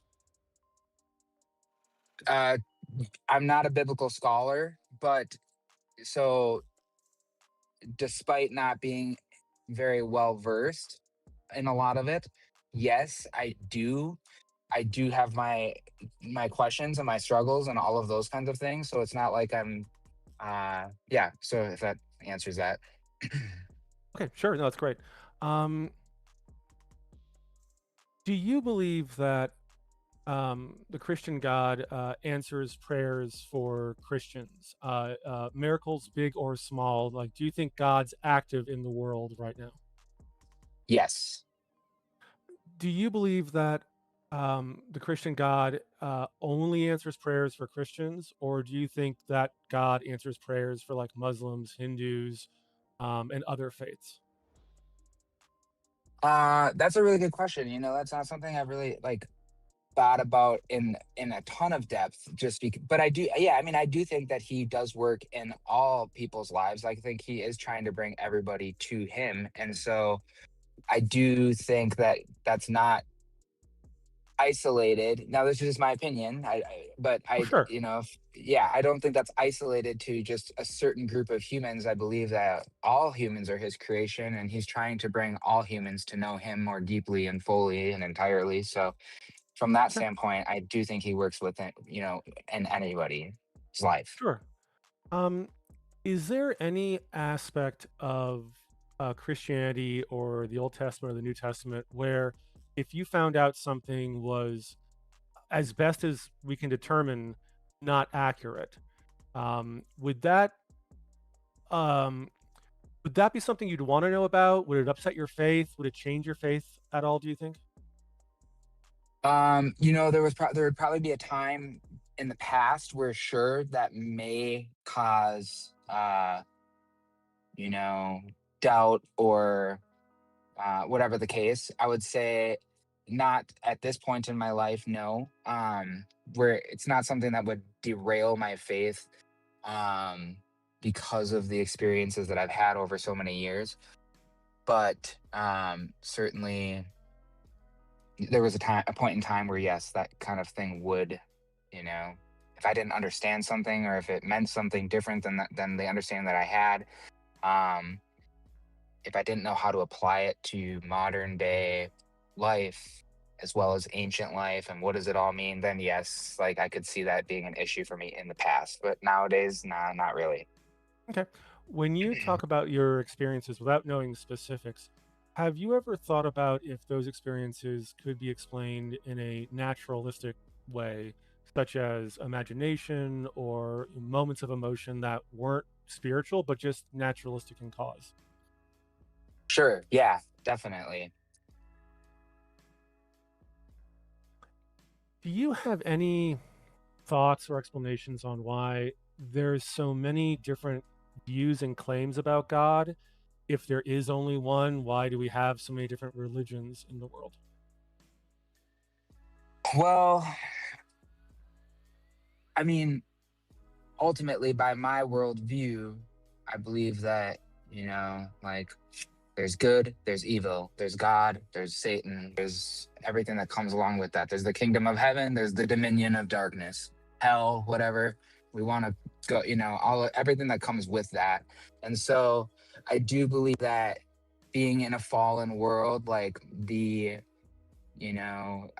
think that's where other deities would rise up in different cultures throughout history as a result of deception. Yeah, I'm not gonna say that. Yeah, I'm not gonna say that that's the main. But that's just. I think that in my worldview, I think that could kind of explain why there's so much disagreement. I mean, and then ultimately, what are we doing as a result of that? right, right. Now Warring against each other. Yeah, it's yeah, not good I stuff, gotcha. right? So Yeah. my next question would be: you seem to accept that there are other false religions out there. Um, how would you examine your own faith to determine if it's false or not? Because so many people believe that Allah is true, or the Hindu gods, or other, countless gods. How do you test your own faith against that possibility that it's just wrong? Well, I would just say Jesus is a very unique figure in regard to what he experienced, but also what he did. I would say in regard to what has happened since his time on earth, like there's been obviously a lot of good and bad that has been done in his name. Now, but I would say if you take the life that his short time on earth, um, and if you do believe that he was actually a physical, real, in the flesh human being, then I think applying everything that he did and said and went through is far beyond what any other deity ever, uh If you found out that servant, there he were, wasn't like I'm listening. oh yeah, so if I could provide examples of other gods or God stories that had similar stories to Jesus: healing of the sick, healing limbs, appearances on the road, dying and then rising again. If all of those stories that were available to the authors of the Bible at the time were presented to you, and you could see where they could have got those ideas, would you be willing to consider that perhaps his story wasn't as unique as perhaps you think it is, and perhaps it was much more of a coming from stories that the authors knew at the time they were written? I mean, I would be curious to hear what it is specifically that you are referencing. Yes, I would be open to hearing what you have to say about that. Okay. Um, Do I think it's don't going to change my opinion? No, I do not. But I am absolutely open to sure. hearing what you have to say. Certainly. Sure, sure. I don't expect any one thing I would say to you to, destroy your faith or anything like that. I think that's all my time for now. I think that gives us a good grounding for going into the, back and forth, where maybe we can get into some more details. But I will cede my time and let Dre ask questions. All right, perfect. So I reset the time, and now, Dre, you can ask James questions. Okay, just questions. So Okay. starting now. Okay. Give Relax. me a It's all little bit good. of a. Yeah. I know it's not a big deal, right? Yeah, it's like it's all good. Just chill. So, okay, James. So, have you always been an atheist? No, was raised Catholic light. The story I say is that my mom said she talked to God while doing the dishes. I went to Catholic school. I was Catholic. I was Wiccan for a while. I looked into parapsychology, and then after all of that, just realized I was an atheist. Okay, so you're Catholic for a while, and then you realize you're an atheist. After becoming, you were Wiccan for a while. Like, I mean, can you give me an idea of how old you were, when you became an atheist? Oh, sure. It was most of this Was would have this like happened in the college years. okay, college years? Okay, so by college years you decide okay, and what? So when you were Catholic, did you? I mean, essentially, were you just following the faith because it was what your family did? Did you have any sort of, I guess, identity individual to yourself, separate of your family in the faith? And I guess through prayer, anything of that, where you were trying to communicate with God Only one on your question. own? Only one question Yeah, at a time. yeah. So thank you. I I can't remember that far back. I'm sure I did pray, and Catholic churches are great for feeling emotions and the presence of God. They're very theater-like, but no, it was mostly through my family and my school. I was not a big participant in church activities. Okay, okay. And how? Okay, so and then as far as being Wiccan, is that Hmm. correct? Am I saying that correct? Yeah. What did that ultimately was? Did you experience any sort of spiritual happenings during your time in that lifestyle? I did. If we get to it later, I can talk about what those were. But the long and short of it is, after having experiences, when I moved more towards a scientific study of religion, I reviewed the data in my own head and determined that there was a better explanation for what I experienced than magic or spirits. It was probably my own imagination, things like that. So after checking myself, I determined no, it probably wasn't supernatural. Okay, how would you define hypothetically, if you were completely and I'm not saying that you are biased. I mean, we all have a little bit of bias, obviously, but if Sure. you were right in the middle and you were agnostic, for example, how would you define spirits? What would you imagine them to be? Sure. Off the top of the head, I would say they are spiritual, non-material, intelligent entities that exist both in and out of our reality in some way. Okay, so maybe potentially interdimensional beings or something like that. Sure. Whatever. Okay, sure. Okay.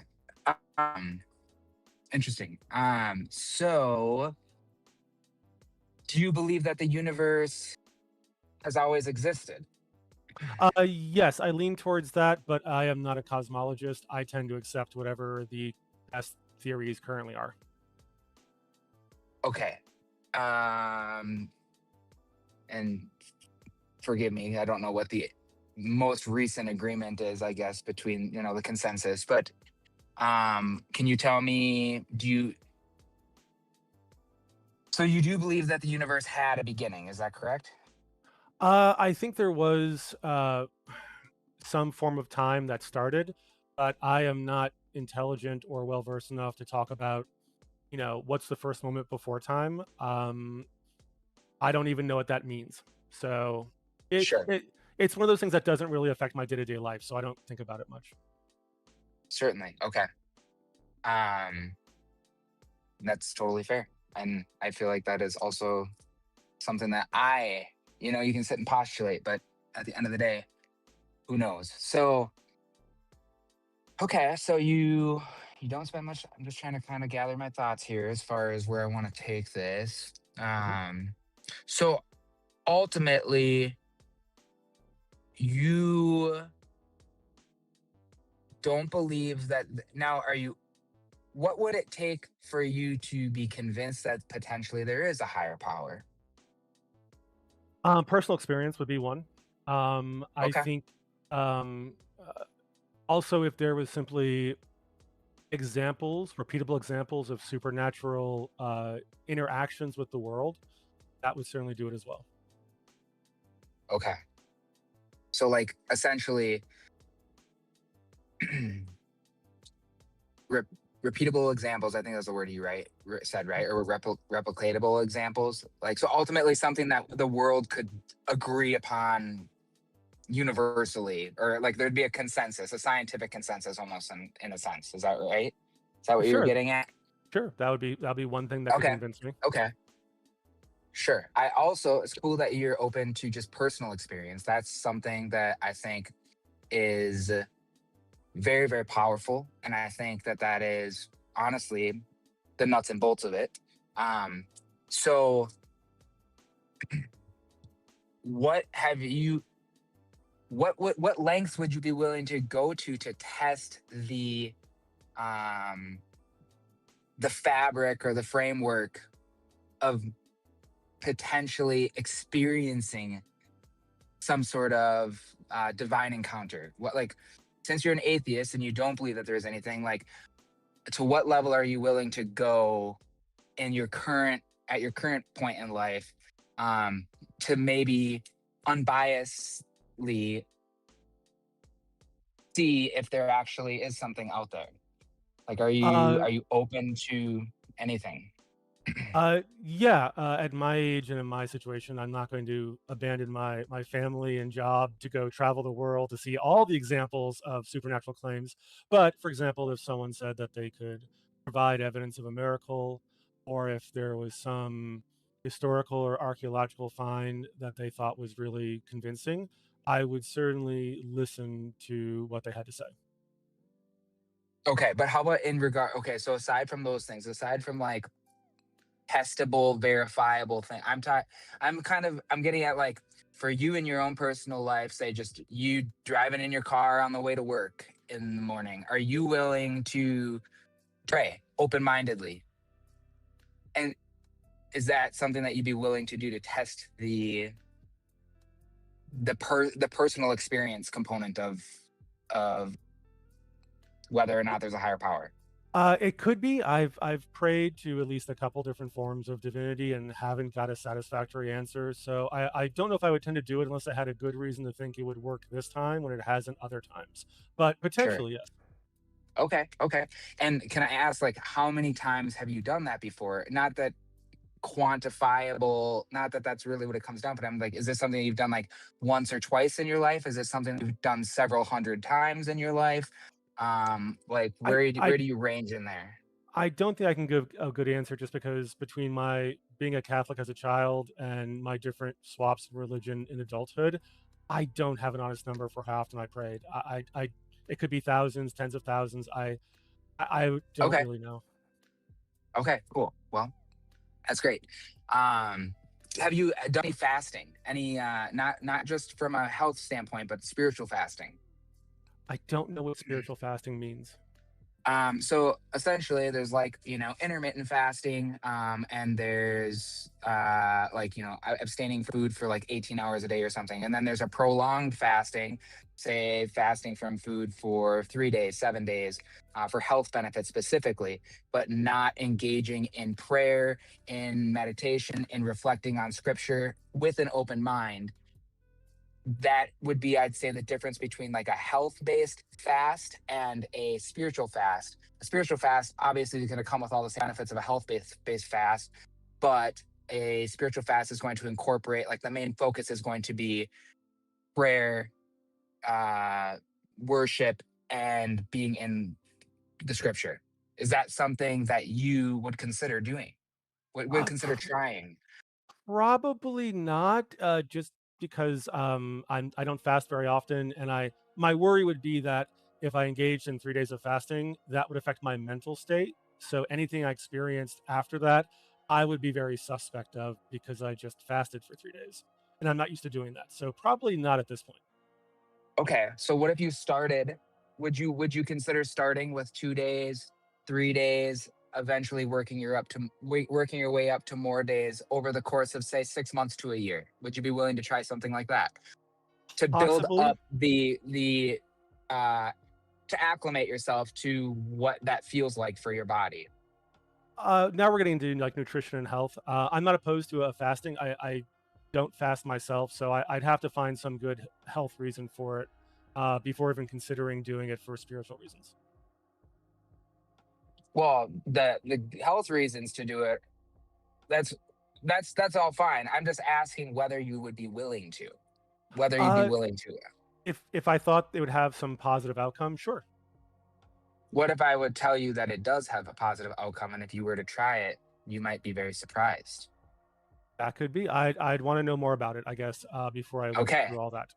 absolutely. All right. Well, I appreciate that. I appreciate your openness to that, and thanks for letting me ask some questions. Sorry, I know I kind of was all over the place with stuff, but It's all good. uh, All yeah. right, so we'll stop it there, and then we get into the 10-minute section. This is an open conversation. You can ask anything or say anything starting now. Great. Do you want to jump in? I know I've been talking for a bit before you, so if not, I have some questions. Yeah, please go ahead. Yeah. So one thing I've found as I've looked more into the academia of the Bible is that many of the stories we see in both the Old Testament and the New have stories or themes or memes or traditions that predate the authors writing them. An example I would give is the laws of Hammurabi predate the laws of Leviticus and Exodus, and many of them are taken one for one. So it seems like the early Israelites were taking laws that already existed and then modifying for their specific needs. And when I mentioned Jesus, there are um, stories that Greek authors in the first and second century would have been familiar with. Vespasian was a Roman um, a politician who, for example, was said to cure the blind by spitting in his hand and wiping their eyes, something Jesus did. He a Roman or Greek officer or young politician claimed to have met him on the road where Vespasian in spirit form gave his followers instructions about where he was going to the heavens and what to do in his absence, which is very similar to Paul's experience on the road to Jesus. So to me, when I see these stories and I learn more about what was happening at the time, the Jesus story becomes far less unique. I think there's a good case to be made that the authors were using tropes and memes of their time. Just like today, if I said, "With great power comes great responsibility," you would know I'm talking about Spider-Man. Or the old tropes of like, if it's a black and white film and there's a detective and a woman walks in that's very attractive, she's probably trouble. The sort of film noir tropes. So to me, I guess my question is, if you discovered all this, I think it makes the Jesus story far less unique in many ways. Okay. So I do want to preface with I have heard of over the years Hmm. stories like things that you're mentioning. Not necessarily all of them, not but just the idea that that Jesus is just a recreation of another deity from another civilization in a bygone era prior to, ancient Israel, right? And so from No, that standpoint, I'd as, push as, back a little. I'd push back a little bit and just say I'm not. I believe Jesus was a real person, a preacher, an end mhm, time preacher. What I meant more is that the New Testament authors seem to be uh-huh, drawing upon stories that they were reading from writers of their time, like not ancient things, but stories that were happening at the time, and then applying those to Jesus. okay, okay. So essentially, whether So you do believe that he was a real person on this earth? Yeah, I think he was an end time preacher that ran afoul of the Roman authorities and was killed. And then his followers started a cult of belief around him that eventually expanded.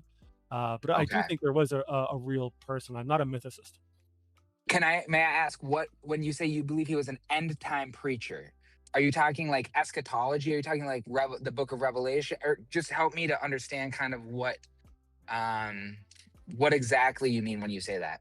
Sure. I think, like many Jews at the time, he believed that there was supposed to be God's presence on earth, the raising up of Israel over her enemies, including specifically Rome. Uh, the imagery we see in the book of Revelation is very clear about that.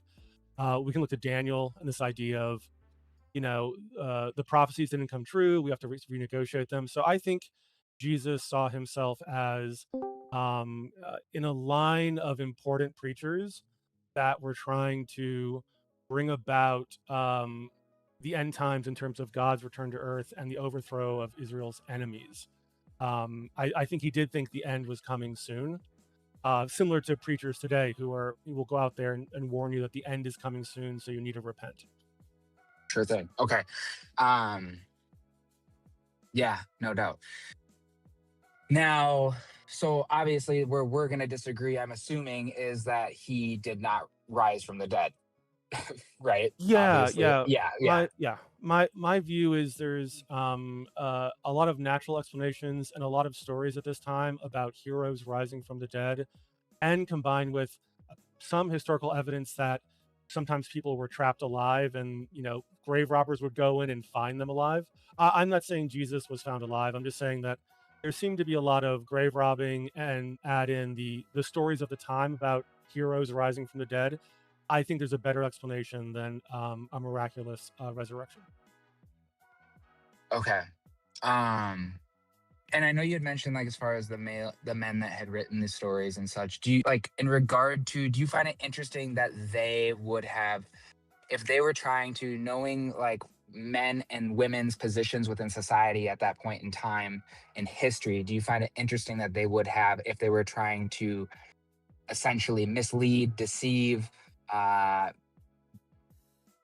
propagandize, brainwash, for modern terms, I guess, if you will, manipulate, if they were trying to manipulate people at, at that time, knowing what they knew, knowing that essentially where a woman's place was in society, do you find it interesting that they would have chosen women to be those to discover the empty tomb? Um, Not really, and my thought is that I don't think this was written by people who were seeking to deceive people. I accept a scholarship that the authors of the Gospels were not the names attributed to them. I don't think we have any names for the early church fathers don't mention any of the authors by name. I think until like the 3rd century or late 2nd century. So I take it as, for example, Mark was writing a gospel, and I believe he's our earliest, where the whole point of having the women go to the tomb was in a way to point out that he, as a man, had the only claim to truth here, because the women saw, they went, they saw the tomb was open, they left, and then it says no one believed them, leaving out the last part of Mark, which most scholars agree was written much later. I think it was more about Mark was saying, "Hey, I have the truth. After all, the women went back and no one believed them, because why would they? But you have seen my testimony.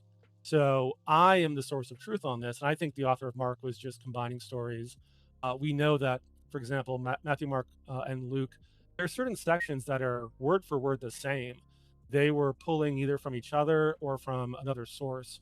So no, Sure. the woman part doesn't really bother me. I think it works into Mark's story about, you get the truth from me. After all, no one believed the women, but I've told you what really happened.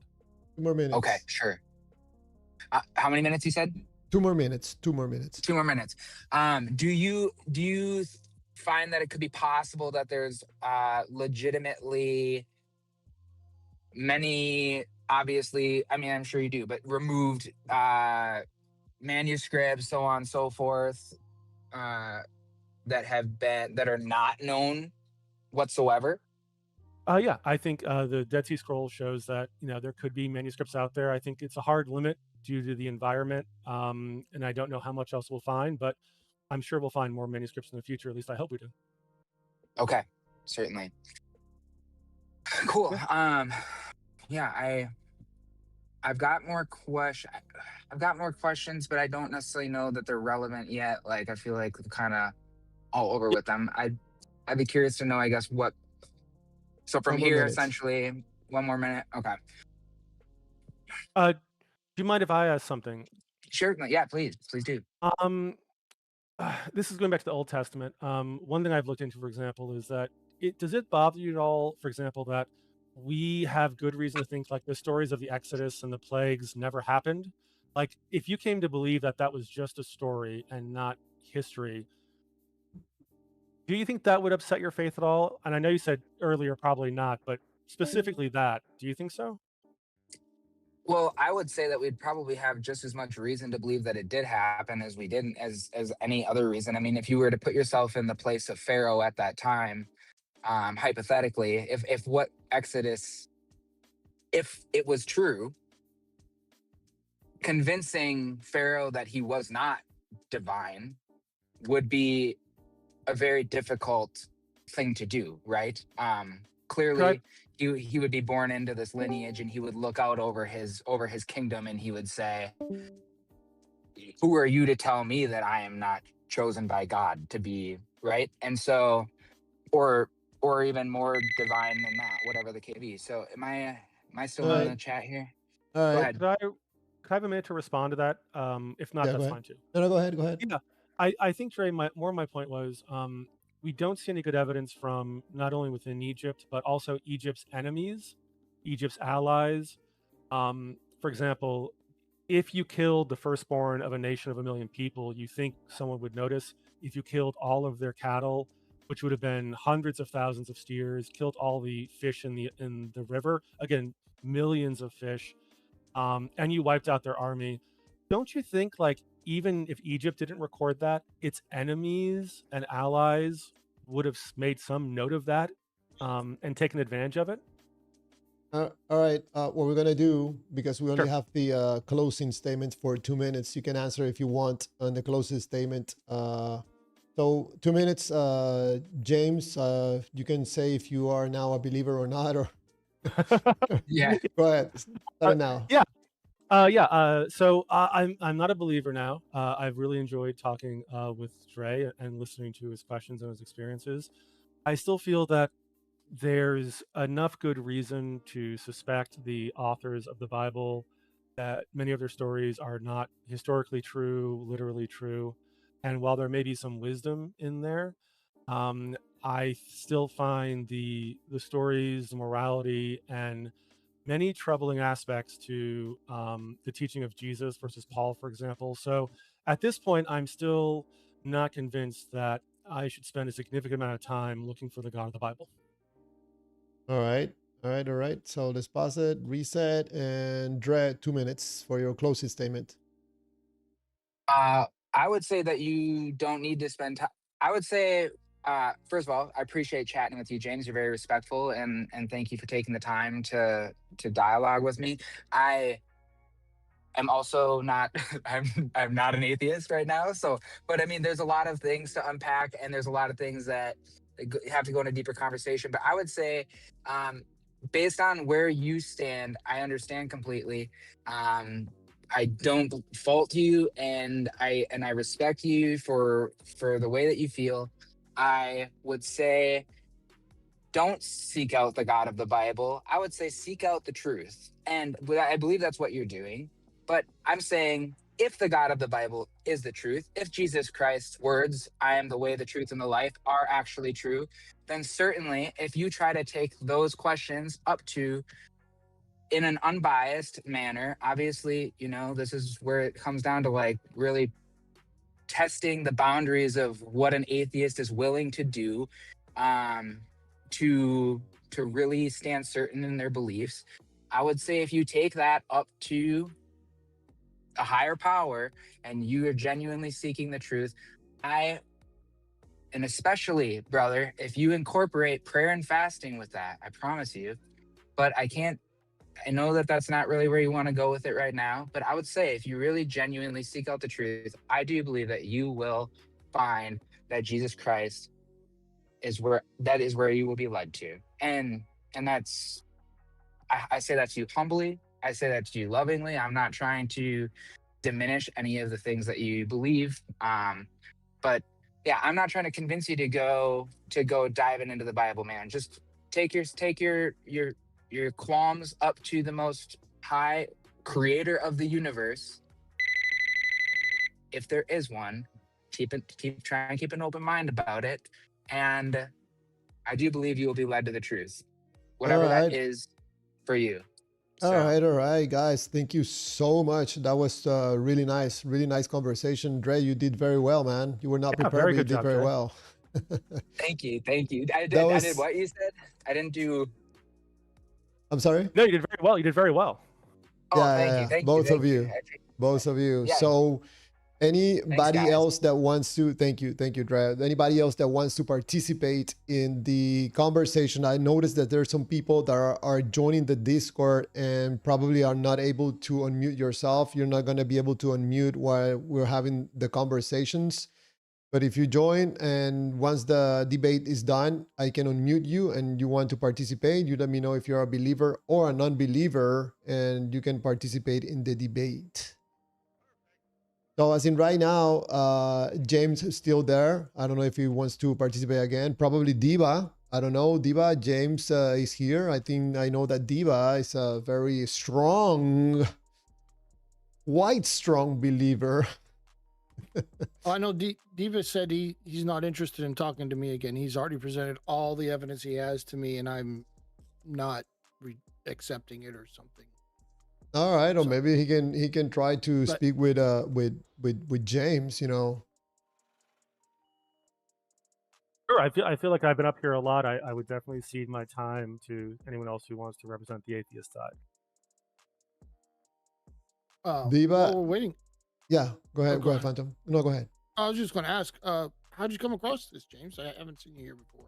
Oh yeah, no, I've last maybe 6 months to a year, I got interested in more biblical scholarship from an atheistic view, or at least not from an atheistic, but just interested in biblical scholarship. And once I started following that thread, I decided that one thing I'd want, if I'm going to talk to believers, I don't think I'll ever change someone's mind in a 15, 30-minute debate, but I hope to at least bring up some biblical scholarship and ways of viewing the authors of the Bible more on their own voice and their own terms. So that's what I try to bring when I talk to believers, and it's been kind of fun just to hop around and see what's happening on YouTube. Sure. And so you just like it? Clearwater's just showed up in your feed or something? Yeah, I'll often look up like religious debates or things like that Okay. where someone wants to discuss. And I'd seen it once or twice, but I saw it was live, so I figured, what the heck, I'll jump in. Right on. I'll Have take you it. been on? Go ahead, Phantom. Have you been on other channels? Yeah, I was on Holy Duo, a great channel, religious channel. They had me on twice, very respectful conversations. And I've jumped into a couple other more rock and roll, like tell me why I shouldn't believe in God kind of conversations. And I always try to like slow it down a bit, so I'm not always a good fit for those. But I've been on a handful here and there. Okay. But Robert is not here tonight. No, First he's Mark not here R2. tonight. Yeah, I stopped by his channel today and was listening to some of his watching some of his videos for a little bit. Hey, Aaron. Hey, can I make a quick comment? Sure. I don't know if I'm reading this right, but I think there's some guy in your server that's claiming he like hacked accounts and stole an account. Did you read that? Let me check. I might be reading this Um, wrong. But I wanted your opinion on it. On Michael Kalanios, he's like saying something about hacked accounts and he won't hand this account back. I don't know if he's stealing accounts. I don't know. I've been suspicious that the account is a fake account from the beginning. Yeah, I'm trying to mention that because I've been reading him and he's kind of like strange. And if he's saying he's hacked accounts, I don't know if this is a good guy to have here That's up to you, Javier, but I just noticed it. I thought you would find some interest in it. Regardless, welcome to the hub for hack accounts. We are happy to have you. Whose account did you hack? So Michael Koulianos is like a well-known like evangelist, or he's got like a very prominent evangelical ministry.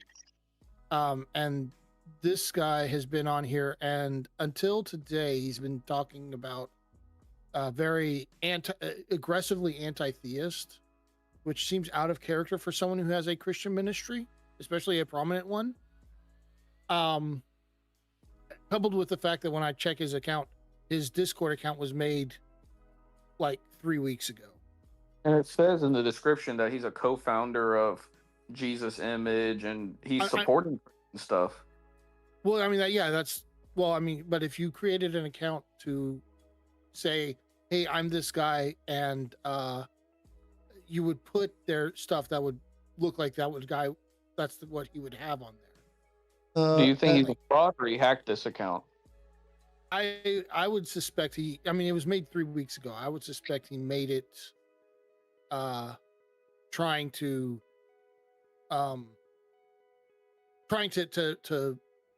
like Troll us?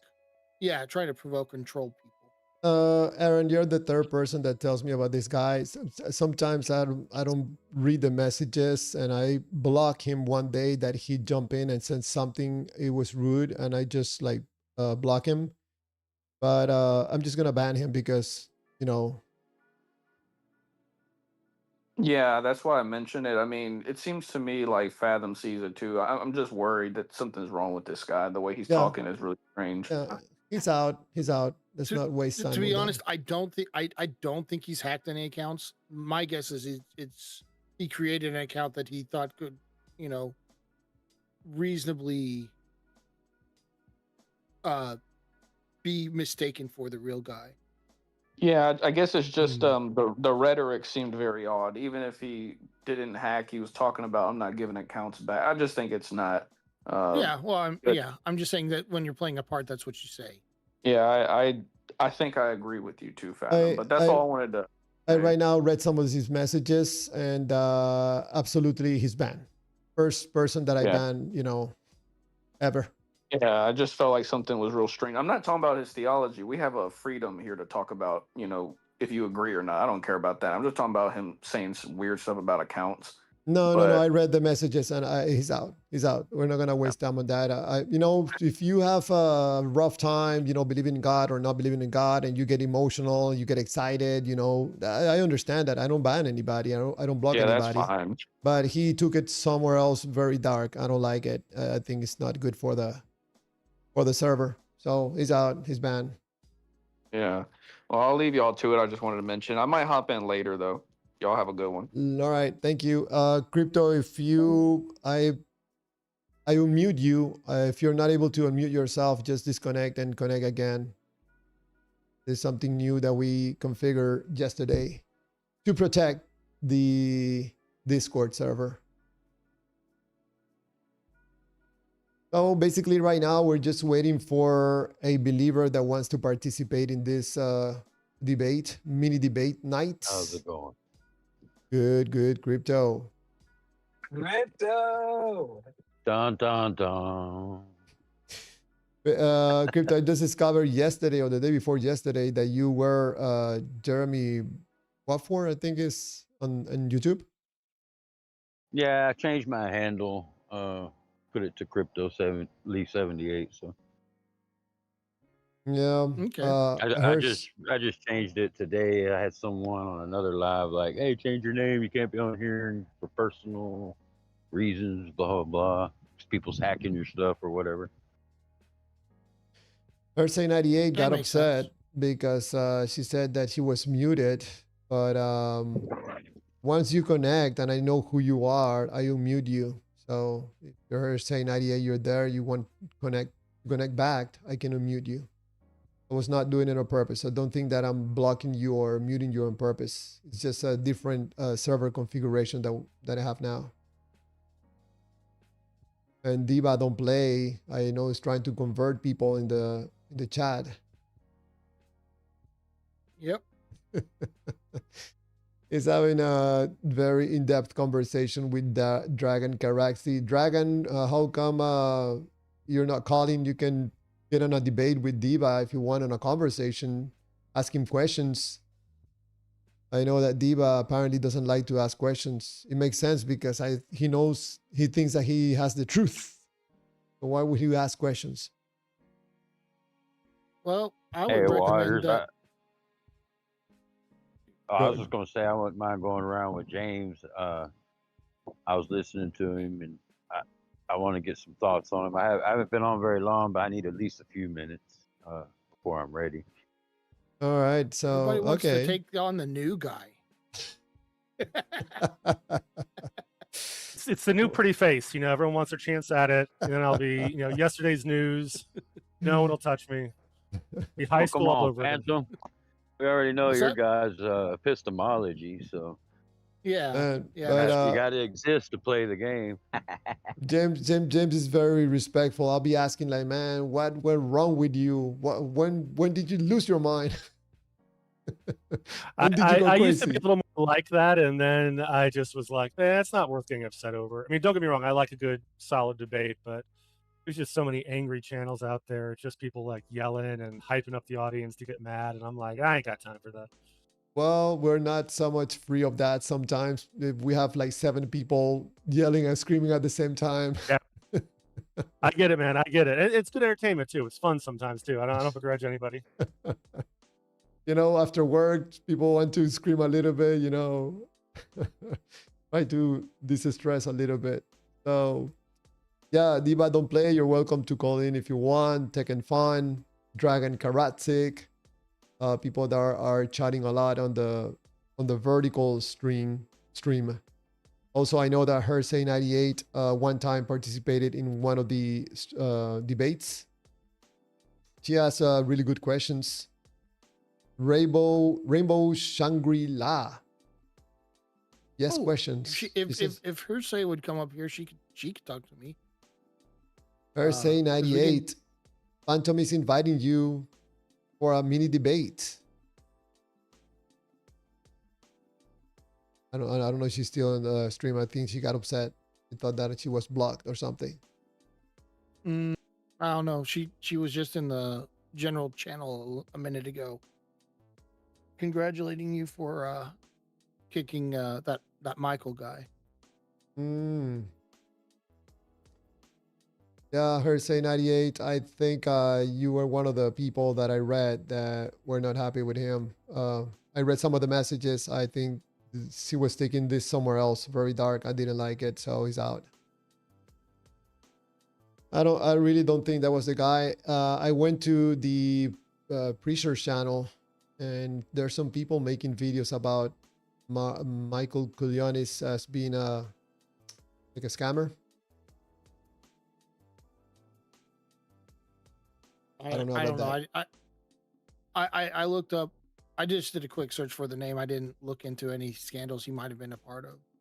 I listened like 20 minutes of one of his sermons or whatever presentations, and man, it sounds to me like he's for the business. And then he presented his uncle, Benny Hinn. And you know, well, I mean, if he's associated with Benny Hinn, he's probably is nothing good. Yeah, but I still don't think he would come onto a Discord server and start just being masked off. No, not at all. And I'm surprised Benny Hinn is still doing the old routine of, you know, the healing thingy. Like healing people on the stage. Oh yeah.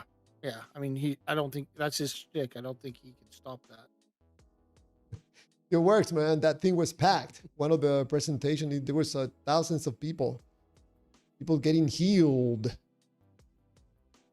Mostly. Hersey 98, thank you, Clearwaters. That was a troll. Yes, it was absolutely clear to me that it was a troll. Very offensive and nothing better to do. Darwin Caraxi, he was rude on chat. Yes, I could tell. And I apologize. Sometimes I don't read all the messages on the Discord chat channel because of lack of time. But sometimes I jump there and read a little bit, and I read that he was being a troll, a really bad troll. And for those of you also that don't know, yesterday what happened, that we got, what's it called, bombed the server. Some kids apparently trying to make YouTube shut down the live stream or something. But I didn't get any notification from YouTube from the live stream from yesterday, so I don't think they were able to do anything. Yeah, they played some video, but since it wasn't didn't have audio, I don't think the content detection from YouTube was able to pick it up.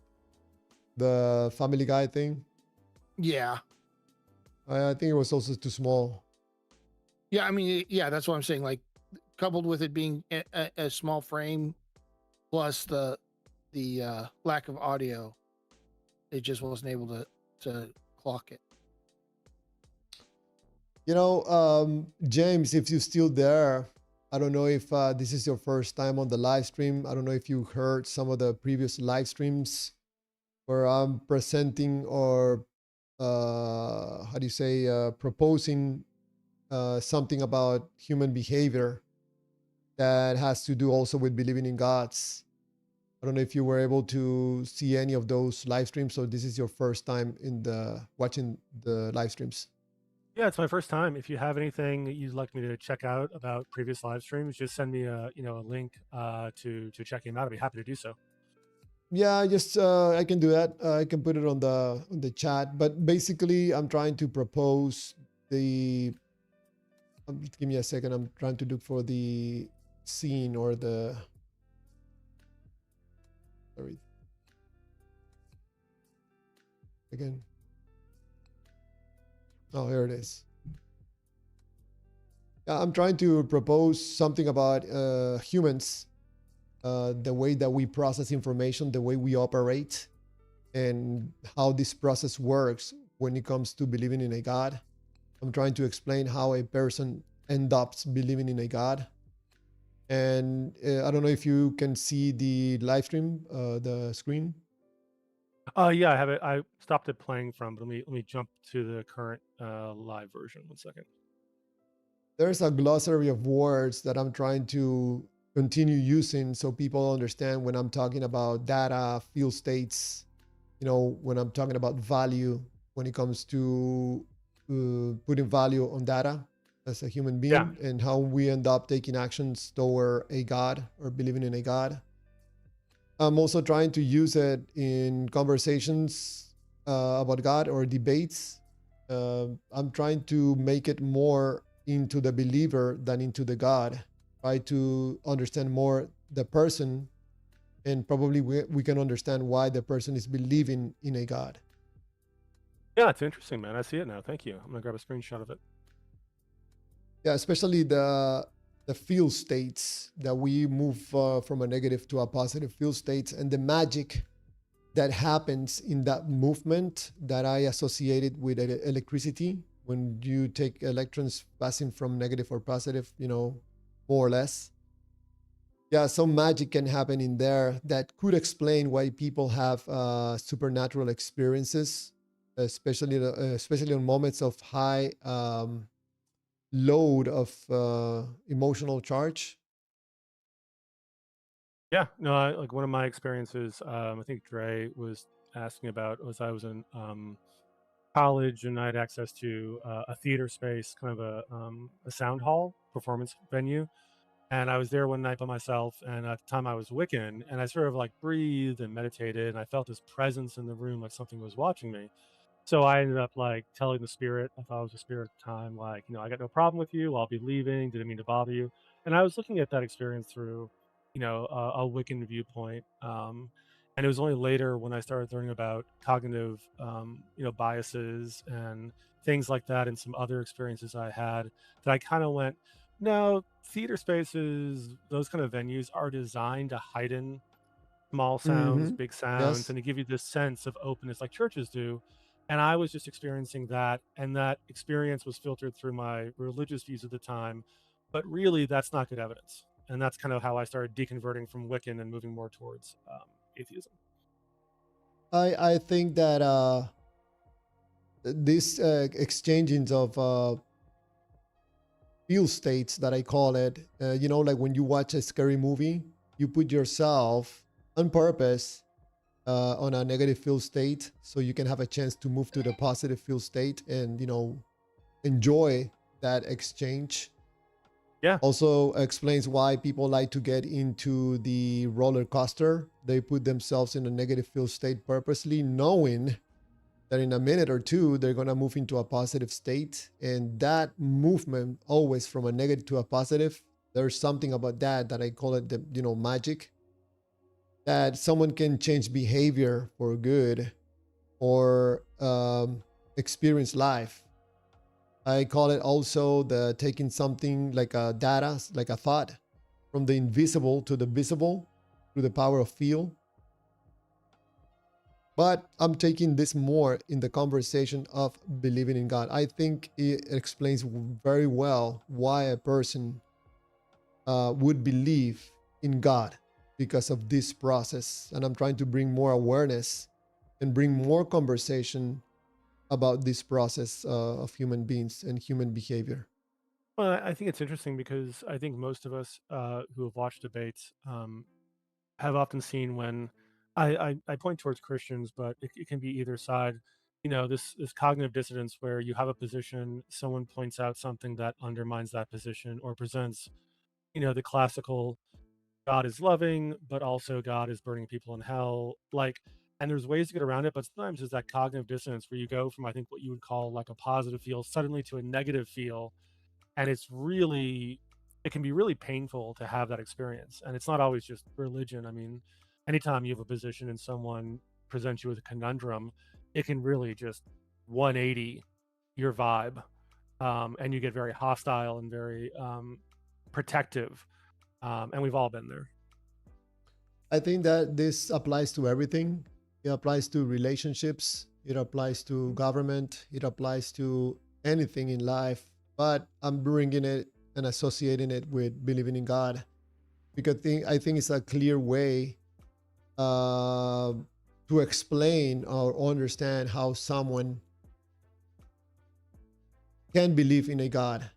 I am coming to the conclusion that if you take a conversation with someone that believes in a God and you start asking questions not directly about God, but about themselves, about the believer, the one doing the believing, you're going to find out that they're believing because of emotional reasons and not really because of a God. I think that once you believe in a God, you're starting to reap the emotional benefits that you get from believing in a God. For example, if you're worried about your mortality, you're suddenly less anxious because now you know that God is waiting for you. I call it, God waiting for you with kisses and hugs. So that makes the person feel better. Right now, they get themselves from that negative feel state into a positive feel state without being dead and without, being with God, just by thinking about it. Oh, there are some emotional benefits that people get from believing, not from God. Yeah, like I don't tend to worry about demons or Satan or where my soul is going to be and if I've offended a deity. Like there's a lot of like perks to an atheist position versus I know many believers have really suffered through agonizing over like leaving the faith or feeling like God is punishing them. I'm sure even believers have heard stories about how in fact a friend told me about they had a Jewish friend and a Christian friend who got married, and when they lost the baby, and when they had two services, a Christian and Jewish one, and the Christian one was very much like, God has his reasons. There's a lesson to be learned. It's all part of God's plan, and the Jewish version was like, this is awful. What kind of God would take a child? If I were you, I'd be angry at God too. And that was like, the rabbi saying it. And I Mm. always thought that was so interesting because the Jews I've talked with very much have a like, we question God, we wrestled with God, we incorporate asking hard questions into our rituals, our holidays, and I always admire that because it's so easy to say there's a plan, but I think it's more honest to be like, if God's so good, why did he take my child from me? And not just go, well, God has a plan. Like, it was very jarring to me as a former Christian to see that level of like difference between Judaism and what I would say is like mainstream Christianity. Hmm. Do you know who Ray Comfort is? Oh yes, Banana Man. It fits in your hand. It must be designed. Ray the Banana Man. Yeah, I Banana know who he is. Man. Exactly, yes. Banana Man. Every time I remember when he was exposed as being wrong, I mean, it was absolutely so dishonest that he was joking. I went back to the videos when he was talking about the banana and the can of Coca-Cola or whatever. Obviously, Yeah, he was not joking. He was being serious. He was the atheist nightmare. But So yeah, so I think that he's a perfect example of how this process of taking someone from a negative state to a positive feel state. I mean, he really, really knows his script on how yeah, to talk to people to get them into these different states in order to get them to buy whatever he's selling, because I think he's selling God and selling salvation. yeah. If I Um, Go ahead. I Go oh, ahead. go ahead.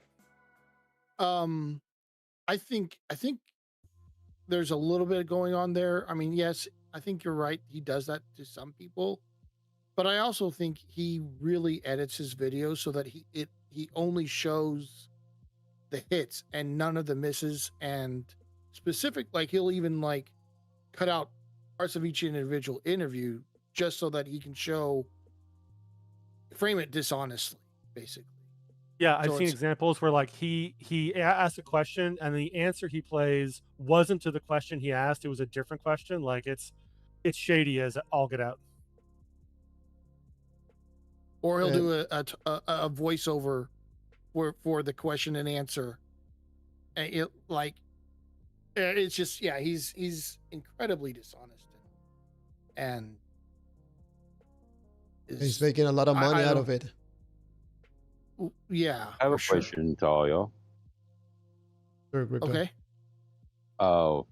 Y'all know who Maxwell is? The Maxwell. mathematician. No, Max. I don't know if he's a mathematician, but he's a guy that's done a lot of studies over like ancient civilizations and things like that. He's like a bald dude with glasses. Not No, I familiar haven't with heard him. of him. No. Yeah, no. Oh, okay. Maxwell. Are you referring to John Lennox? No? Hang on. John Lennox, mathematician. I Hold don't on. think Lennox has done ancient civilizations that I'm aware of. Is this Jordan Maxwell? I see Jordan Maxwell, Ancient Gods Who Still Rule Humanity. That's the Yeah, only that thing. guy. Oh God, no. But now I'm gonna follow everything he says because Because you searched him up, now your feed's messed up. oh, he's like an ancient gods who never left. Is this like reptilian alien thing? Well, Yeah. can you hear me? Yeah, Yeah. yeah. Can you hear me good? Yes. Yeah, Yes. we can hear you. I listen to a lot of things because my mind's very expanding. So you know who I am. I am a follower of Christ, Mhm. and I believe in a creator, a supreme creator, because we do have a choice. If you're one who can look back at even ancient civilizations, even before the Israelites showed up on the beginning of time or whatever, at some point, um, because I pay attention to everything, especially with the new news of advanced beings, either from other dimensions or even not even of this world. So, and Waters already knows, Phantoms already knows that, I've claimed that I've been spoken to going into prayer. And the principalities. And it was, what's that? And the principalities. You Well, I mentioned that a lot. I speak of principalities because of the Book of Enoch. Mhm. Okay. And you can't just throw Enoch out of anything because it is even in the Bible. It shows up in the Bible. Oh yeah, they I guess the authors referenced it, but it never made it into the canon, as far as I understand. Well, Yeah. that's because of mankind. See, I believe that mankind can do some things to mess some things up to fit their better way of life. Because one of the biggest notions that is shown through Jesus, who walked the earth, is that the people chose not to follow him and killed him. They chose what made them feel good. At least most of the masses. But anyways, but I also believe in like what Enoch has brought to the table out of the Ethiopian Bible, which is that there are principalities. And I know there's a huge discussion on Eloha, how you say it, Elohim or something like that. Elohim or Elohim, which everybody believes is the Spirit, Son, and well, God, His Son, and the Spirit, right? And where it even says, "Let us make man in our image." So there's a big dispute on one God, three, all that dispute.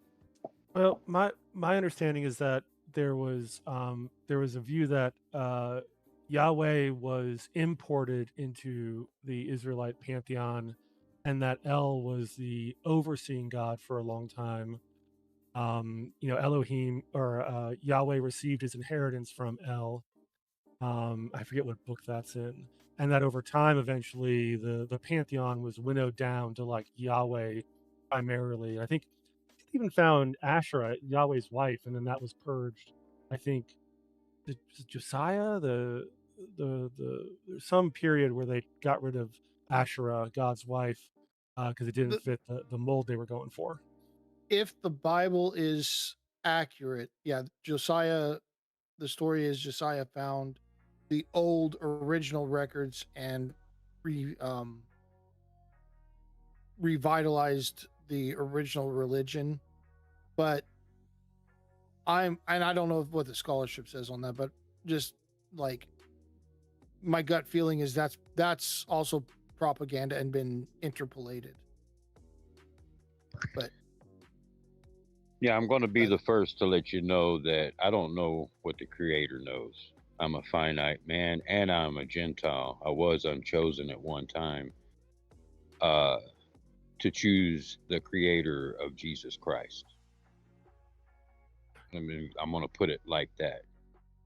When you start looking at old Sumerian gods or godlikes or principalities or whatever, fallens, and understand that the Creator did stop and destroy things, and it was propelled through Noah.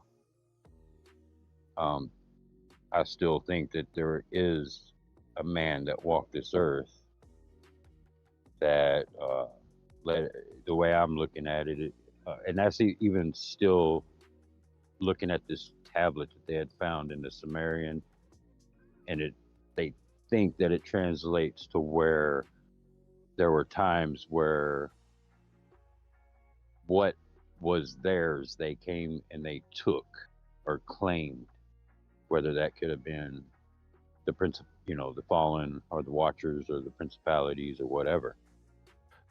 Still dissecting all that. Could I ask you a question? Yeah.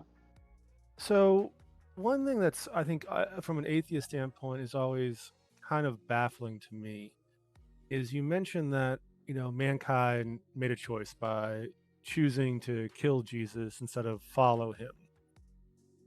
And the Well, yeah. but to me that seems so strange. And my reasoning is this: the story that we're seeing in the Bible, not to be disrespectful, but it's a small story.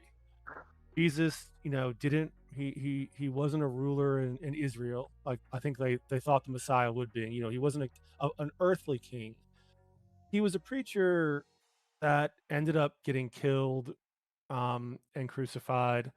But it just seems weird to me that the creator of the universe would be playing this story out in a small little backwater of the Levant. And we don't see any record of this, in India, in Japan, in any other part of the world. And it's like the creator's like, well, because you in this small little area, chose to kill this end time preacher, like that's a problem, or the world hinges on this.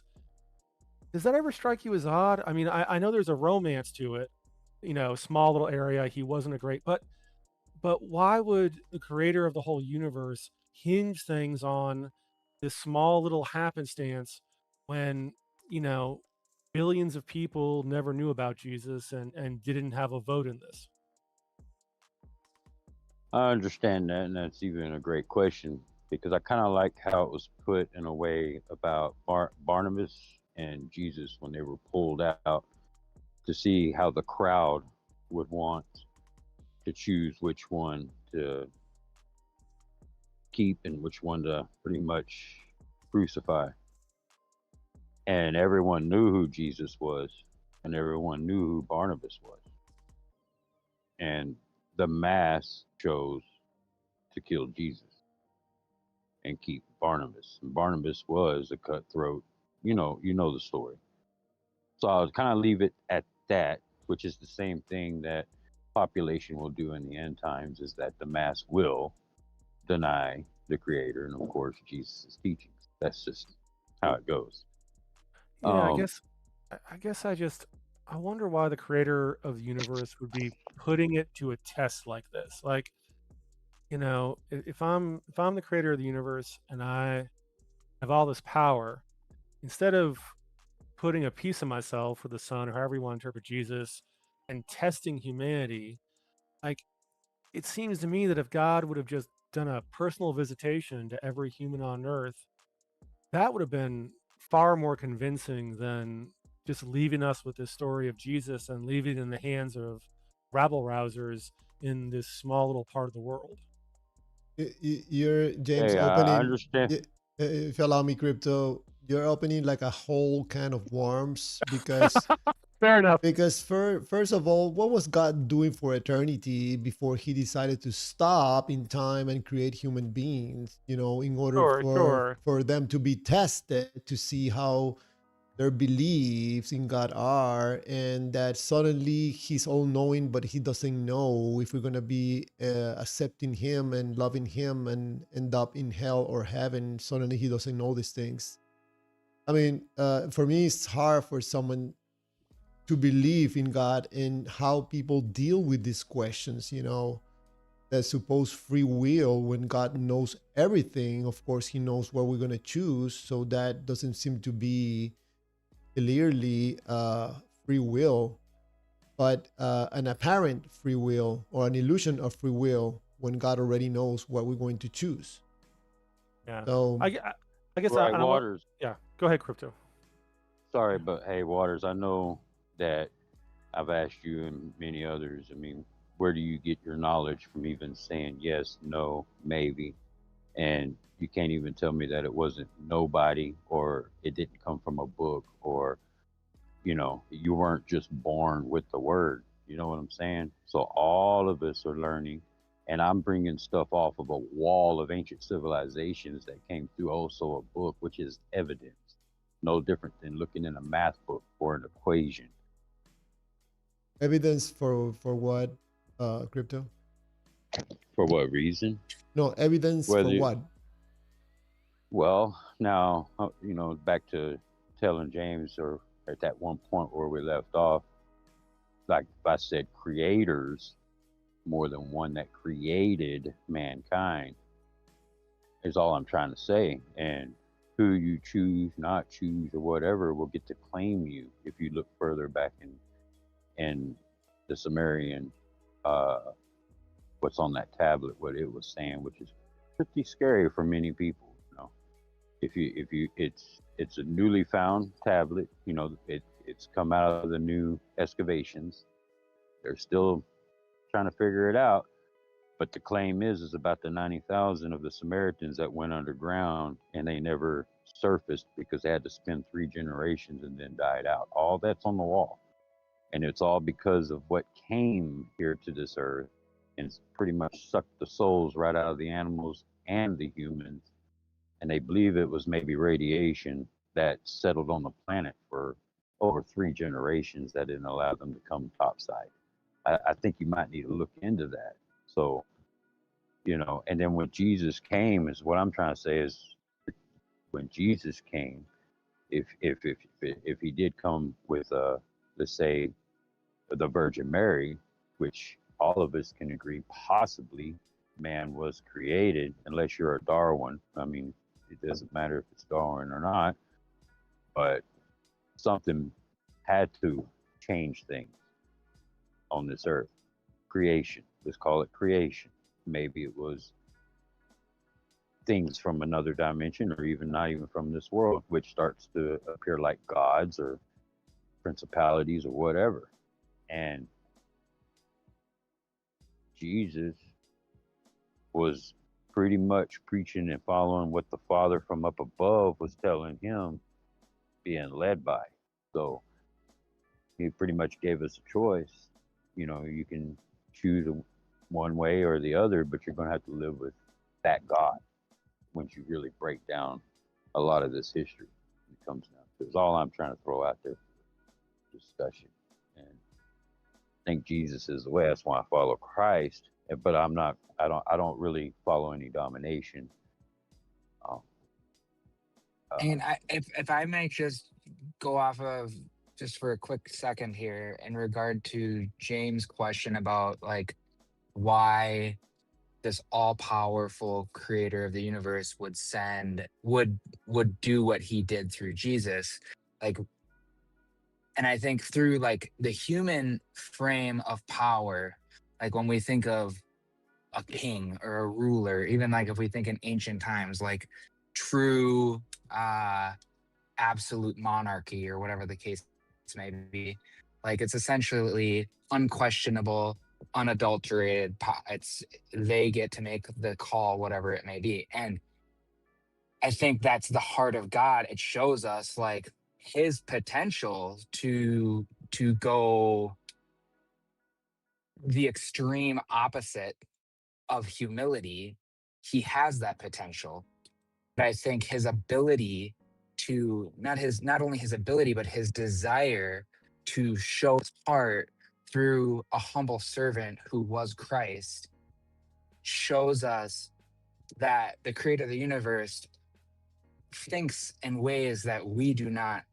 Like, he's outside of our understanding, because our understanding would be like, well, if I was the creator of the universe, I wouldn't have done it that way. And it's like, well, that's exactly why we're just flesh and blood, and you know, we'll be dust eventually. And but in regard to the way that he, like, yeah, it seems like such a, like you said, it's such an insignificant area and such like a small area, and such an, and Jesus like is such an, in regard to like the way that all of the religious leaders and the governmental leaders of that time, anybody with power who saw him, they're like, who's this guy?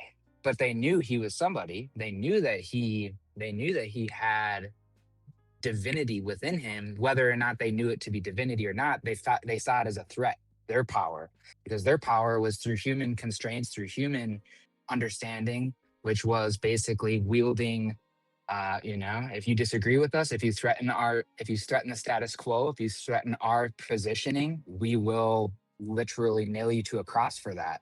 Well, And so I think that, you know, like just looking at it from that perspective, like, you know, not seeing God as like all powerful and only willing to demonstrate that via means of, you know, extreme control. Like Well, that's not the heart of, you know. well, if I could push back for a second, I think from an atheistic standpoint, what's always fascinating to me is, and it's not just Christians, but on one hand, Christians tell me that God is a loving Father, God is all powerful, God has a plan, and to my mind, this makes it sound like God is something that can be understood by humans. Um, and then, but then there are times when you say things like, yeah, but why would God send himself to be killed? Why not God just doing X, Y, and Z? Then I hear, well, God's mysterious. God works in unusual ways. And so it becomes a little bit of like, if God, someone pointed out, like, because of the authors of the Bible, like, I can find a point where someone says God does not change his mind, and a different author says God did change his mind, because they were different authors. And to me, it seems like it's a better explanation to go, there's not a creator that on one hand is going to create a perfect garden, but somehow allow in a snake and then keep magic fruit next to the people who didn't know right from wrong, but then did a bad thing and now humanity's doomed, versus the creator who's like, okay, Pharaoh, you pissed me off. I'm going to murder all the firstborn in an entire nation. I'm going to give all these plagues, wipe out millions of cattle, millions of fish, and your entire army. And then I'm going to take your people in the desert for 40 years and feed them all while they wander the desert so they can live. But then I'm going to choose to have my son show up and get killed. He's not going to write a book. Like, you see what I mean? Like, it seems like the power, plan, and features of God vary wildly depending on the story and the author and what you want to say about God. Like it just seems really inconsistent. And then you add in like all the prophets talking about the Messiah being a king in Israel, being a military leader, which Jesus was not. And people tell me, well, he was a spiritual leader and there's a spiritual heaven and he's spiritually ruling. Like, I hope you can see how the claims about knowing God and his motivations and how he acts is just wildly different from person to person, book to book. And it seems to be whatever you need in that moment to explain something. Like I think you could see it seems very inconsistent. Yeah. So Well, sure. And that sometimes, from if, that, go ahead, Javier. yeah, it seems sometimes that the God is extremely loving, and sometimes it sounds or looks like the God went just completely out of his mind, in a rage, attack against humans that he doesn't like. That's why I said sometimes that the God of the Bible sounds to me that he can lose control and get very violent in an uncontrolled way. I find it hard. I cannot believe that when I was a believer, I would call God a loving God. I don't know what the hell was wrong with me. Something, I don't know. I think that it was, in my case, I cannot judge anybody. In my case, was emotional and also was peer pressure, because all my friends, basically at that time, they put me inside the church. I was just a normal, believer, Catholic. And because of my friends, I joined all these groups, like the youth group, the praying group. But now that I look back, it's hard for me to understand what persuaded me to believe these things. Go ahead, Dre. Thank you. So in regard to, I want to kind of touch on just like Jesus being a military leader and Jesus being a king. So like I want to frame this like if we had a king standing before us right now, a king who demanded that we carry him, a king that demanded that we feed him, that we essentially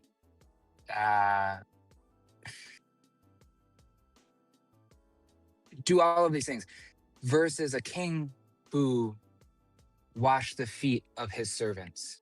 Hypothetically, nobody could imagine such a thing, right? Why could we? Because kings don't do that. Human kings don't wash the feet of their servants, at least not that I've ever heard of. And so from a perspective of which king do I find, if I had two kings standing before me, one that demanded I carry him and feed him, and another king that washed the feet of his servants, Do you know which king I believe in my heart to be truly the king? It's the king that has the most humility, the king that's willing to do the thing that nobody else is doing and that we don't understand because it goes outside of our saying. Why is the king washing the feet of his servants? That makes no sense. He's the king. And so, from that standpoint, just because Jesus didn't manifest as a earthly king does not mean that he is not the king. And it doesn't mean that he will not. And that's also taking into the frame of perspective in regard to his first coming. His second coming, we will surely know that he is the king. Secondary to that, if now understandably, that's not everybody's viewpoint here, but from the standpoint of him being a king, like you have to at least imagine, that that's the, like, if he is who he says he is, and if he is going to return to this earth as the king that you question whether or not he was, it's like, I think it's evident that he was based on what he did. But going furthermore, I also understand yeah, it doesn't really make sense in human terms, but I think like based on our own understanding of what world leaders currently behave like and what they behaved like throughout history, but that's what sets him apart and that's what makes him, like I've said before, that's what makes Jesus the man, because he was willing to do the thing. He was willing to get down and dirty, and I he didn't care what people thought about him. He didn't care about the fact that people shamed him and they hated him and they wanted to spit on him. He's like, yeah, this is what comes with doing the Father's will.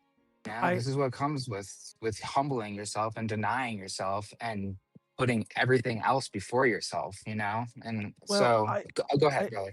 yeah, I get that, but I think that's a later renegotiation with the Jewish belief in a Messiah in order to account for why this Jesus died without fulfilling the prophecies, because the prophecies very clearly say that there's no second coming. Like the Messiah is not supposed to come twice.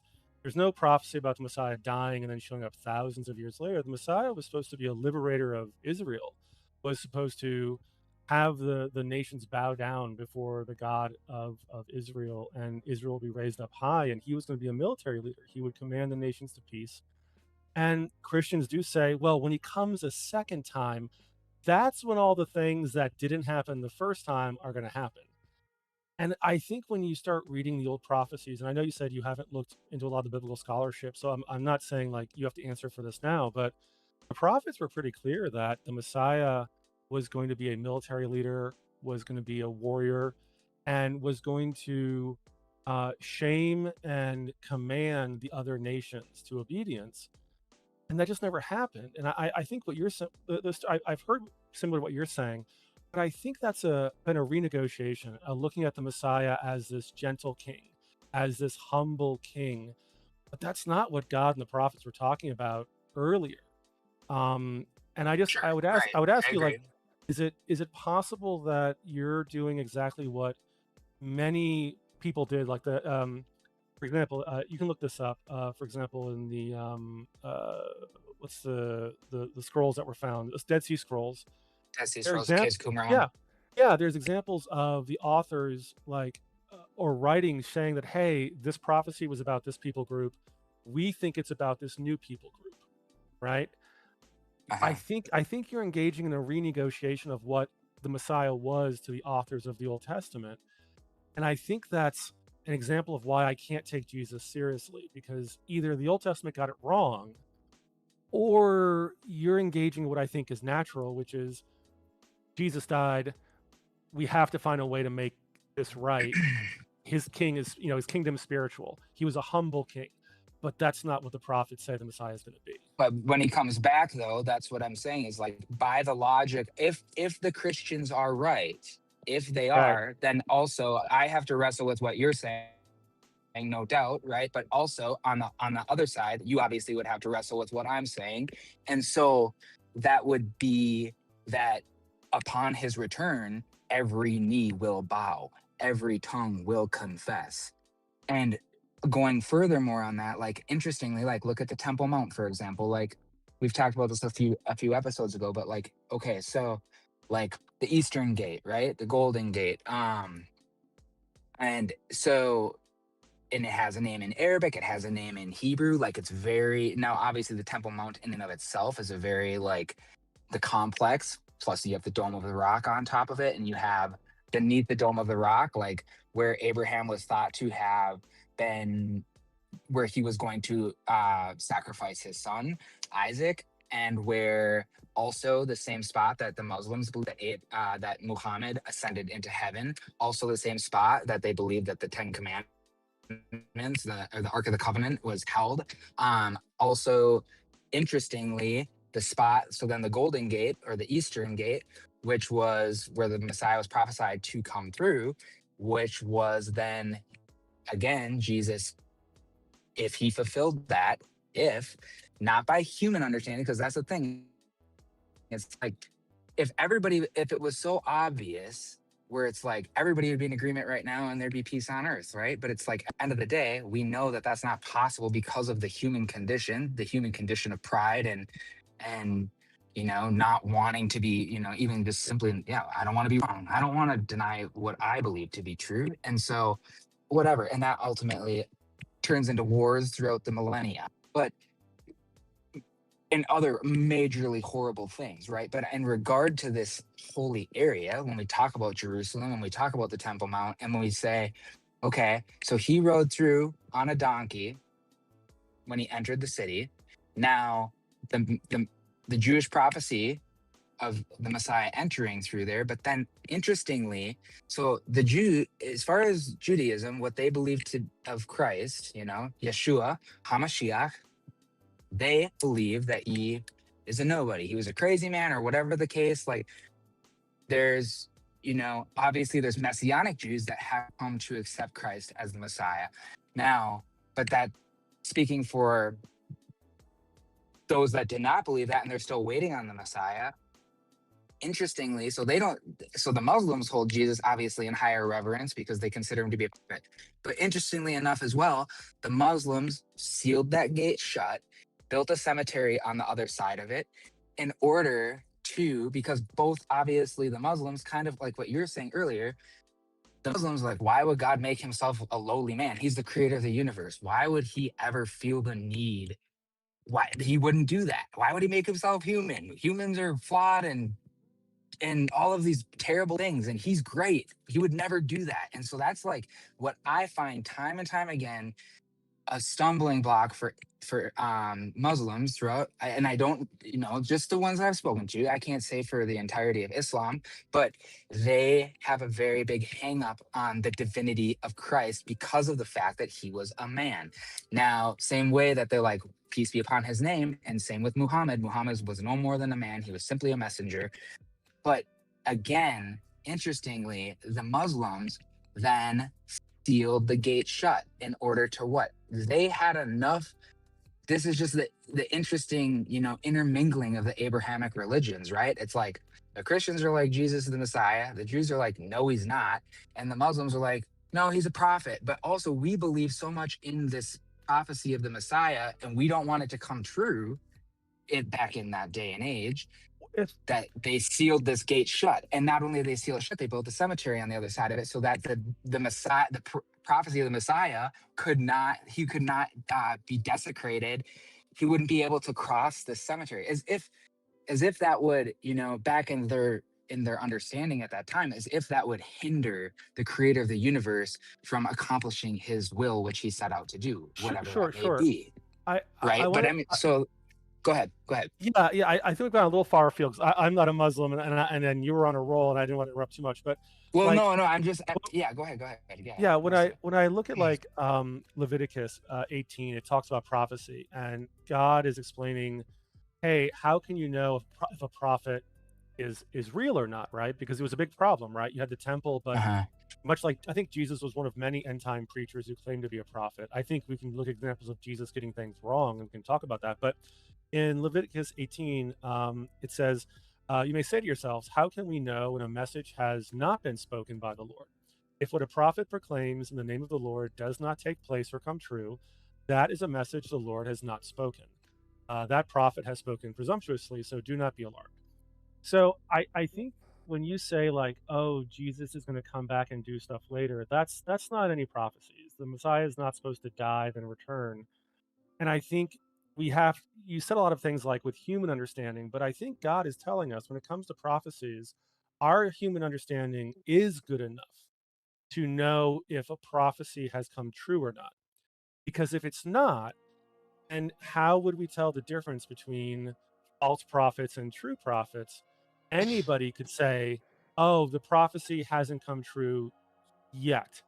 You're using human understanding, but really, if you just look at it this way, then you'll understand and accept that the prophecy did come true or it's in the future. Like I have to take the text seriously that the author of Leviticus is saying you can know if a prophecy, you a human can know if a prophecy comes true or not. But which are you saying that hasn't? What are you saying hasn't come true? So when it talks about the Messiah is going to be an earthly king, right? Jesus wasn't an earthly king, and I don't think like taunting him as a king of the Jews fulfills that. I think that's just taunting someone. The prophet, the Messiah was supposed to be a ruler. The prophet or the Messiah was supposed to bring the nations to heal. And there was no prophecy of he's going to die, not be around for a couple thousand years, and then randomly come back. That's not in the Old Testament. But did there need to be? That's my question for that. In regard to, did that explicitly need to be stated? And this is not, and I hear what you're saying, and I genuinely do. I respect what you're saying, that it seems like I'm just trying to maybe find to make it fit.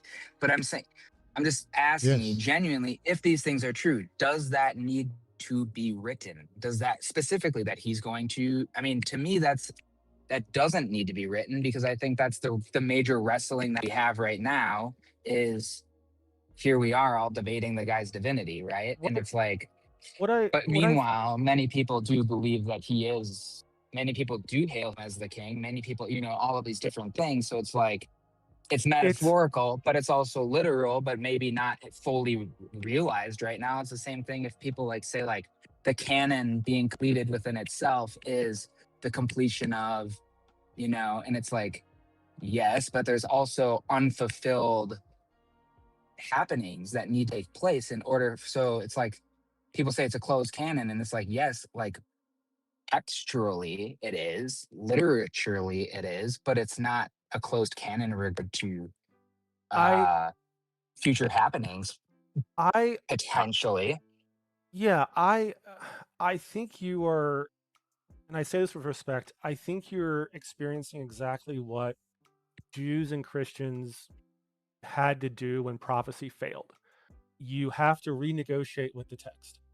You have to say Jesus was a spiritual leader. He is a spiritual king.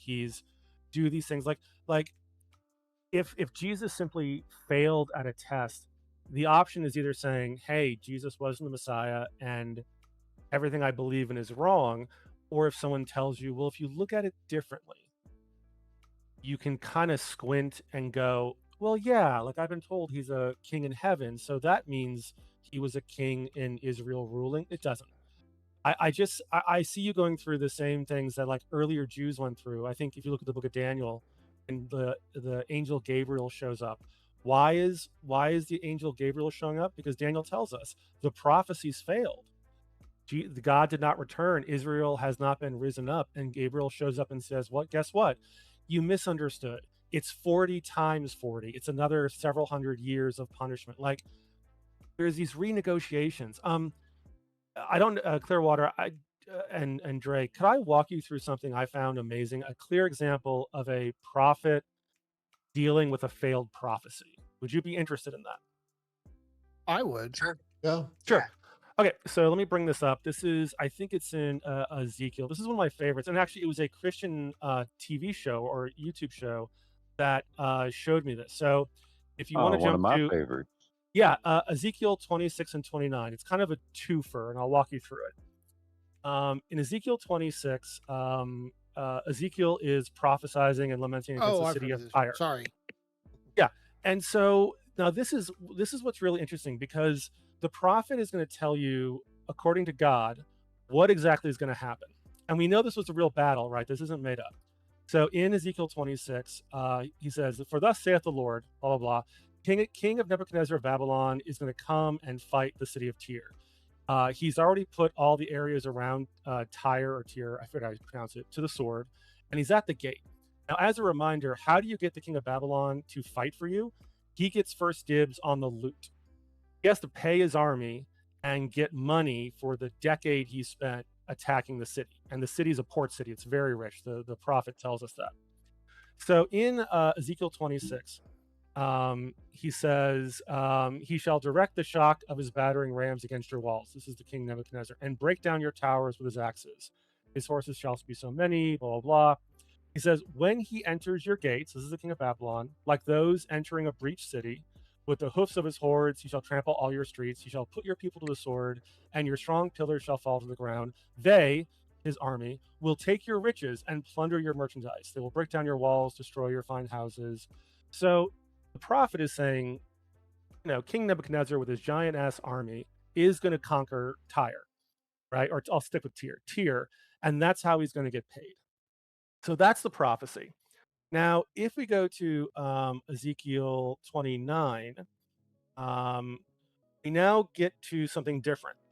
In the 27th year, in the first month of the day, the word of the Lord came to me. Mortal, King Nebuchadnezzar of Babylon made his army labor hard against Tyre. Every head was made bald, and every shoulder was rubbed bare. Yet neither he nor his army got anything from Tyre to pay for the labor that he had expended against it.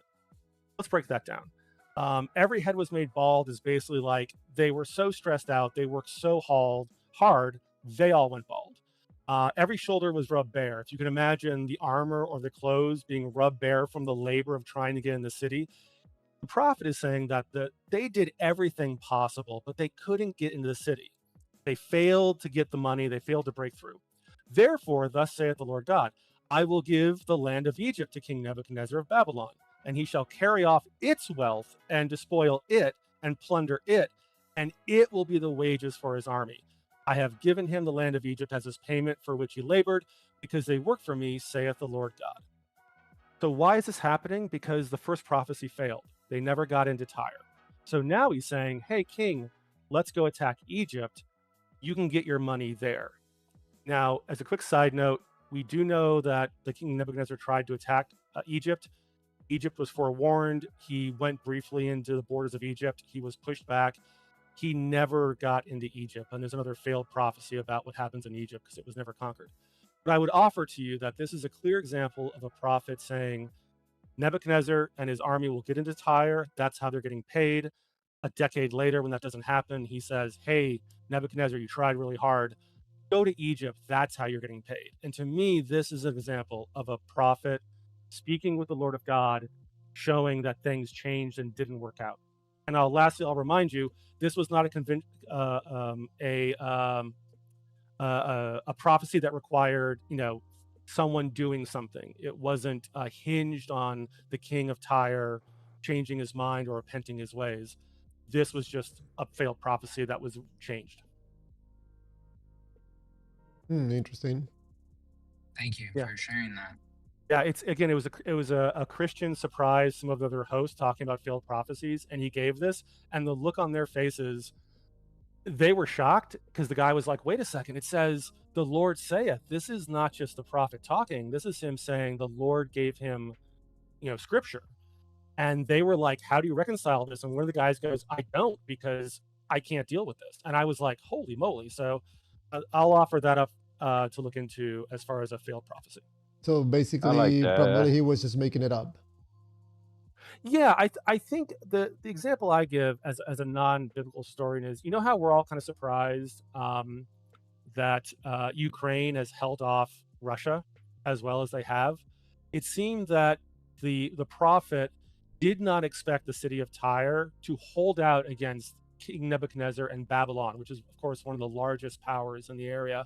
So it was a genuine, it was a safe bet when he made the prophecy that King Nebuchadnezzar would get in, but it didn't happen. And so I think it was a surprising thing. And sadly, the prophet died before he could deal with the fact that King Nebuchadnezzar never conquered Egypt. They never had 40 years of desolation. There's another prophecy that says Egypt's going to go desolate, the cities will empty for 40 years, and the God of Israel will bring the Egyptians back. That also never happened, but it's kind of a 2-for-1. Check into it. And scholars are pretty clear on this, that this is a failed prophecy, but I will leave it to each of you to look into it on your own. Well, the question would be, what would be an accurate prophecy? Which I don't see not one of them. Yeah, prophecies. Actually, if you allow me, James, actually, I did a live stream that compare God's prophecies with Allah's prophecies and compare them to the Simpsons prophecies. Nice. Yeah. It's and of course, like as an atheist and interested in biblical scholarship, sometimes things were written after the fact. Like sometimes they say prophecy, and scholars are like, no, this was written afterwards. It was prophecy from history. And then other times prophecy was changed by editors to modify it. And then sometimes there's this prophecy that, like this one, that just seemed to come wrong, and the prophet cleaned it up as he went along. I have something to say. I love all you guys, and I'm not going to force you or get upset if you're not going to convert, or all I'm saying is, because everybody's got free will, and that's what I believe on. So I just look at wisdom. Okay, the more you learn, the more you look at facts and expand. You can't just cut off anything here or there. That's why when I look at the Bible and knowing that it could be twisted or it could be manipulated, of how many languages it had to go through and this and that, whatever. But, if a tornado happened, it doesn't matter if they were partying on one side or flooding on the other, is the way I look at it. The tornado still happened. So, and not only that, but I think most of the prophets that are in the book always fell short of what the Creator wanted. I just kind of want to make all these points out. Like the modern psychics, people that are supposed to be psychics, just faking There it you and go. collecting money. James, I mean, taking advantage of your kindness being here on the live stream, I would like to ask you a few questions if you don't mind. Sure. Then I got to go feed my cat, but I can stick around for a few minutes. And you've all been wonderful. Thank you so much. Thank you. I'm gonna ask you these questions real quick. I see your cat on behind you, stretching, and where's my food? Real quick. So I sometimes say that for me, in my view, it's not possible for a human being to be honest and believe in a God at the same time. You have to sacrifice one or the other. So, for example, some people, when people say that if you believe or don't believe in God, I think the right way to put the words is that if you believe what the people are telling you about a God through the Bible, you're supposed to believe what they're telling you, not the God. So I think when anybody asks the questions, if you believe in God, I think the proper way to go is ask the question if you believe what the people in the Bible are telling you. Because you don't have this knowledge about a God. You're going by what someone else is telling you about a God. So probably you agree with me on that one. I think that's quite clear. But the second one, I think it was Diba that wrote on the chat that God punishes evil. I think that's absolutely incorrect. Because, for example, in the Great Flood, men, women, and children, pregnant women, were killed in that flood. So I know that some believers say, well, there were going to be evil. So apparently he doesn't punish evil. He punishes future evil, or someone that smells like evil, or what could be evil, or the family of people that were evil. Yeah, I've found that most Christians, if I allow them to sort of admit that they fall under divine command theory, it doesn't matter what God does, by definition, it's good. That's kind of where they're at for the most part. I don't think many Christians feel that there is a standard of goodness that God is held to. God is the one who sets the standard, and it's a perfectly consistent worldview. Like I can't argue with that, because if you just admit I do divine command theory, okay, I can't disagree with that. But I just think it opens up some very disturbing views because, if someone said, God told me to kill this person and or put in whatever atrocity you want, I think as a Christian, you have to say, well, if God did say to do that, then what you've done is good. You follow God's word. And certainly there's a lot of, stories or ideas of what the final tribulation will be and the death and destruction. So I find it disturbing, but if you're a Christian and you just go divine command theory, whatever God says to do is good by definition, you can kind of get out of it. But man, do you have to like burden a lot of awful things happening. And then when you tell me God's like a good father, that's where I start to go, you can't have it both ways. You can't say divine command theory and then tell me God's a good father or loving, because even if God was evil, if you just say whatever God says is good, there's no way to judge if God is evil or good. Like, anyway, but I'm gonna step off and go feed my cat. But yeah, I'll definitely be back at some point later in the future. Thank you so much for having me on. Thank you, James. Hey, thanks for Appreciate coming, it. James. Sure, Awesome. man. Well, that was interesting conversation with Mr. James. First time we have it on the live stream. Different perspective. I didn't get quite that part at the end about the prophecies, but I think what he was saying that basically not all the prophecies on the Bible are accurate. I asked him which one was accurate. Yeah. That I'm not aware of. But yes, go ahead, Phantom. Oh yeah, there's another channel I watch, and they do like once a week they'll do like a bring on a guest and just talk to them.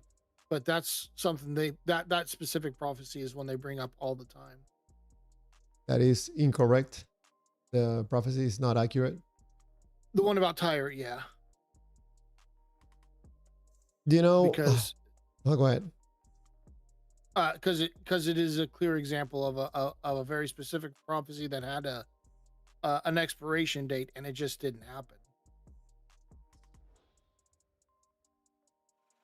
But then again, which prophecy is accurate on the Bible? A lot of them are vague enough that you can like say, oh, this event matches the prophecy, not because it was actually prophesying the event necessarily, but because the prophecy was so vague that you can just kind of look at it and say, okay, yeah, that kind of matches. Reading some of the messages on the chat, I also read a message, I think it was from Diva Don't Play, that was saying that he had a personal, I think he said visit or touch by God on the 1st of January of 2001. And he got a change of life, 180 degree. This is one of those things that is hard for me to get in my head and in my heart, that someone can say these things, especially when what just happened, for example, in Venezuela. There thousands, I think there's like 65,000 people missing still right now, including thousands of children. And I think they got a change of life 180 degrees. Some of the stories that I heard today from Venezuela, I mean, it gets me to a little bit of, like crying feeling, because suddenly kids have their families, like mom, dad, brother, sisters, and suddenly they're the only survivor, a 4-year-old, 5-year-old. They save the kid, and suddenly they take the kid to a hospital.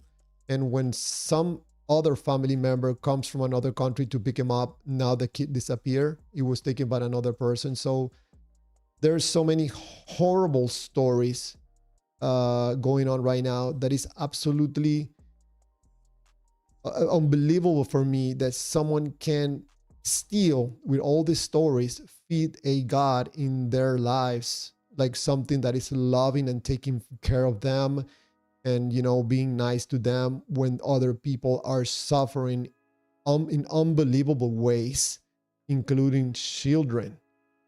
I don't know if it's because the way I am, but I will be ashamed to be telling anyone that a God is giving me a new heart and he's taking care of me and making me feel good, what other people children are being destroyed for the rest of their lives because of what happened, for example, in Venezuela right now. That's why I keep saying that believing in God is absolutely problematic for humanity. It disconnects you from reality. It makes you an unsensitive person. It can make you think in ways that are not, I don't know, probably I'm exaggerating, but not humane. So I don't know. I would just pointed that out from some of the messages that I'm reading on the chat. I wanted to ask that last question to James. Go ahead, Phantom. Oh, I was just gonna say, Diva's story is interesting. I haven't heard the whole thing, but it does sound very like a very powerful experience that he had. And you know, in a way I'm jealous because I've never had an experience like that.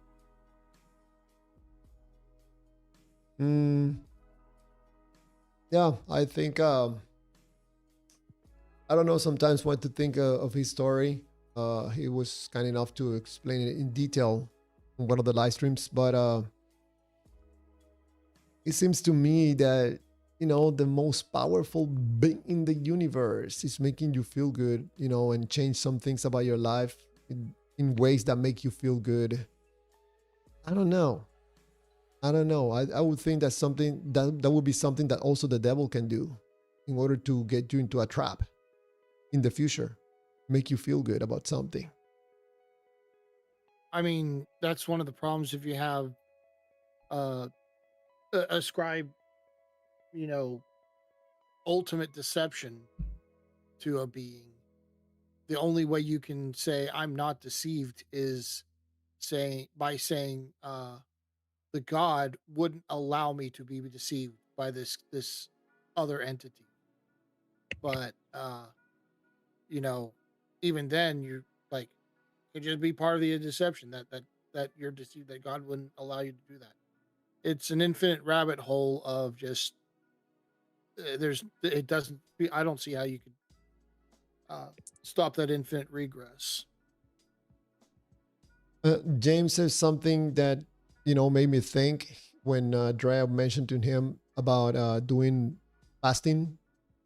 He said that if he does a 3-day fasting and that changes the way he thinks, which most likely will change his way of thinking, that he would not like that because then he will not think like himself.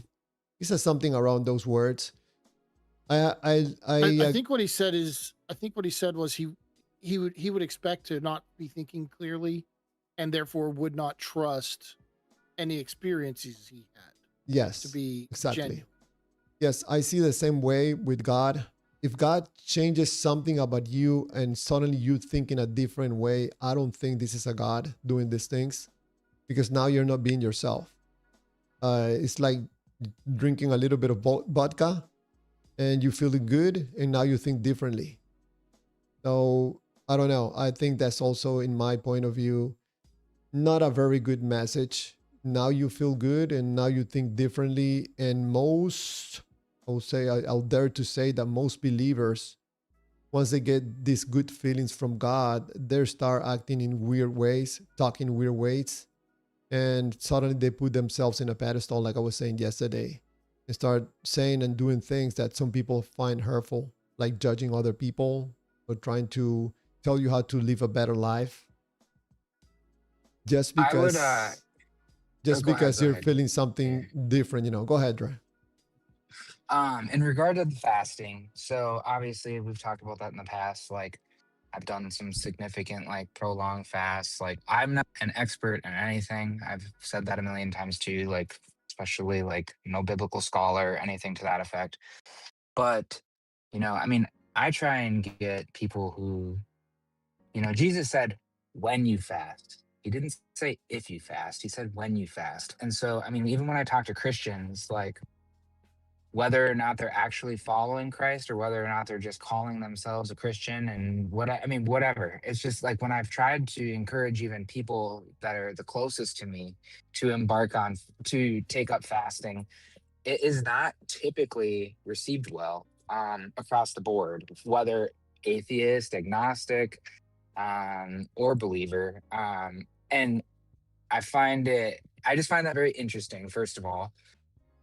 Second of all, and I think that speaks to the truth of it. I think that speaks to the benefit of it. Like, if there is truly, which like I said, I've done a lot of it myself. Sometimes for selfish reasons, where I wasn't really, I was fasting, but I wasn't actually seeking God, and I was just hoping that if I fasted enough days, like this is the truth right here. What I'm telling you, like if I fast enough days, like I did an 18-day fast once, no prayer. I just was like, and I thought, I'm like, well, hopefully he'll break through to me. And there really was nothing tangible that I experienced as a result of that, because genuinely, like I would lay there and I'd be like, I should be praying right now. And I'm like, I don't want to pray. I don't want to pray. I don't want to talk to him. I'm processing things in my own mind, but I don't want to communicate with him. And as a result of that, like that 18-day fast, nothing happened. But when I have actually genuinely sought him, and it didn't need to be in a 40-day fast.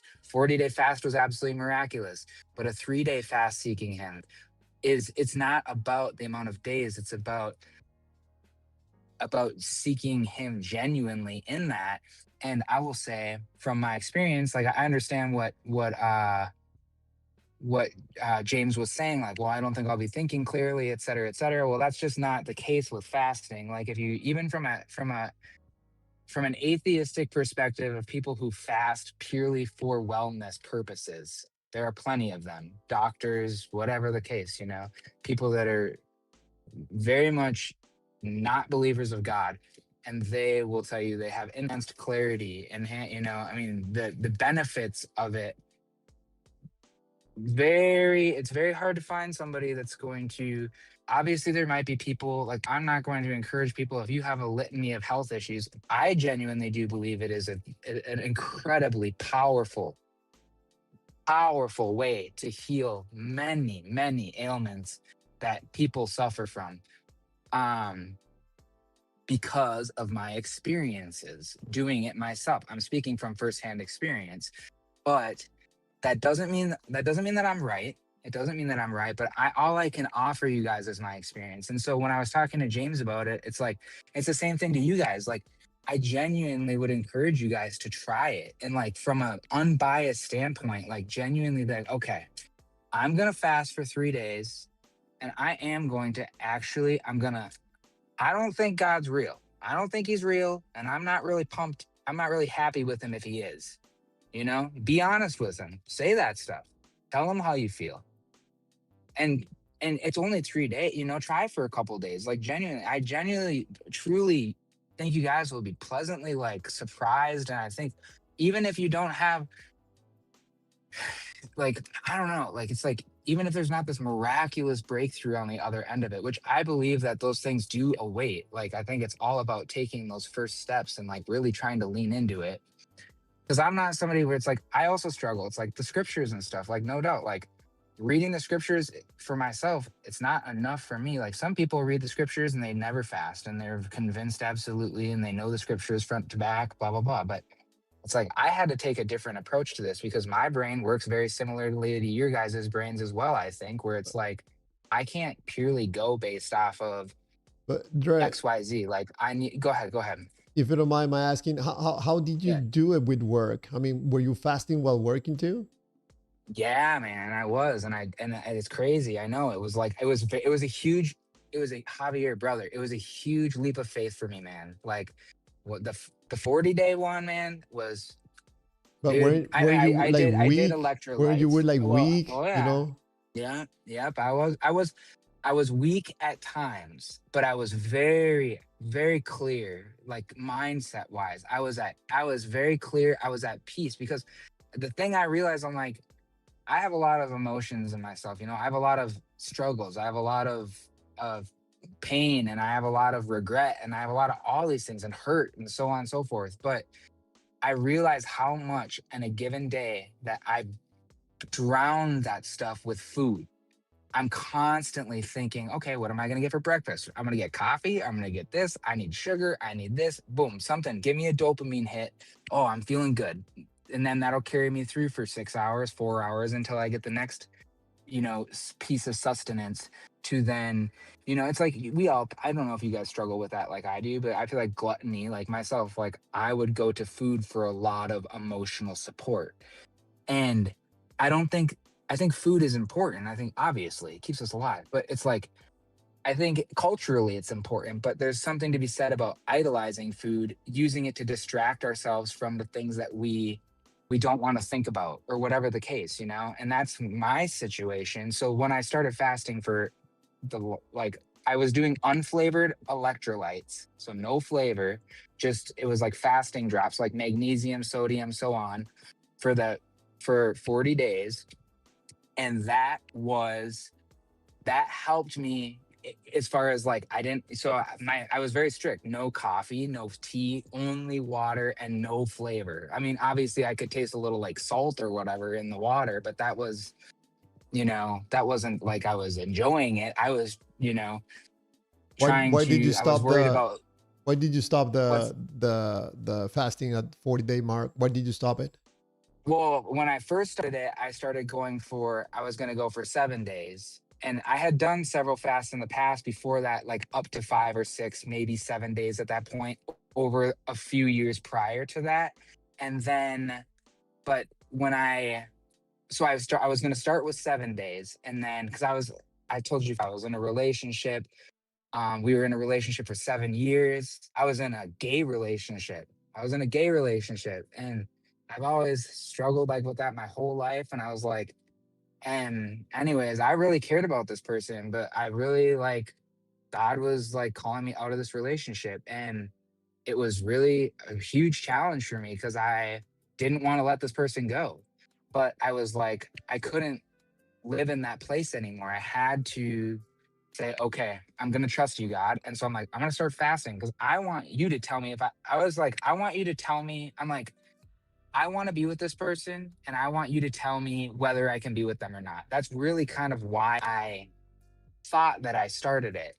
And like, I wanted an answer. And so I started with like 7 days, and then 7 days turned into 10 days, and 10 days turned into 14 days. 14 days turned into 21 days, and 21 days turned into 40 days. It was exactly like that. Like, those were my limits: How 7, 10, 14, 21, how, 40. how many And times go ahead. how many times, I mean, did you go to the bathroom to do number two in Oh those yeah, yeah. days? Uh-huh.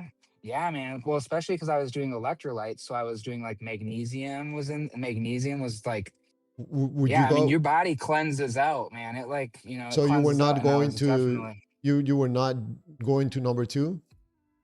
no, I was, especially like, yeah, you kind of flush everything out. Like it takes time, but then with the magnesium, it basically you kind of have like, sorry, this is like a lot of information, but like you have like kind of diarrhea, in a sense, but At the beginning. but yeah, it cleanses out. Like after those 40 days, man, I'm telling you, like my life changed like so drastically, like for the better. But it was not easy.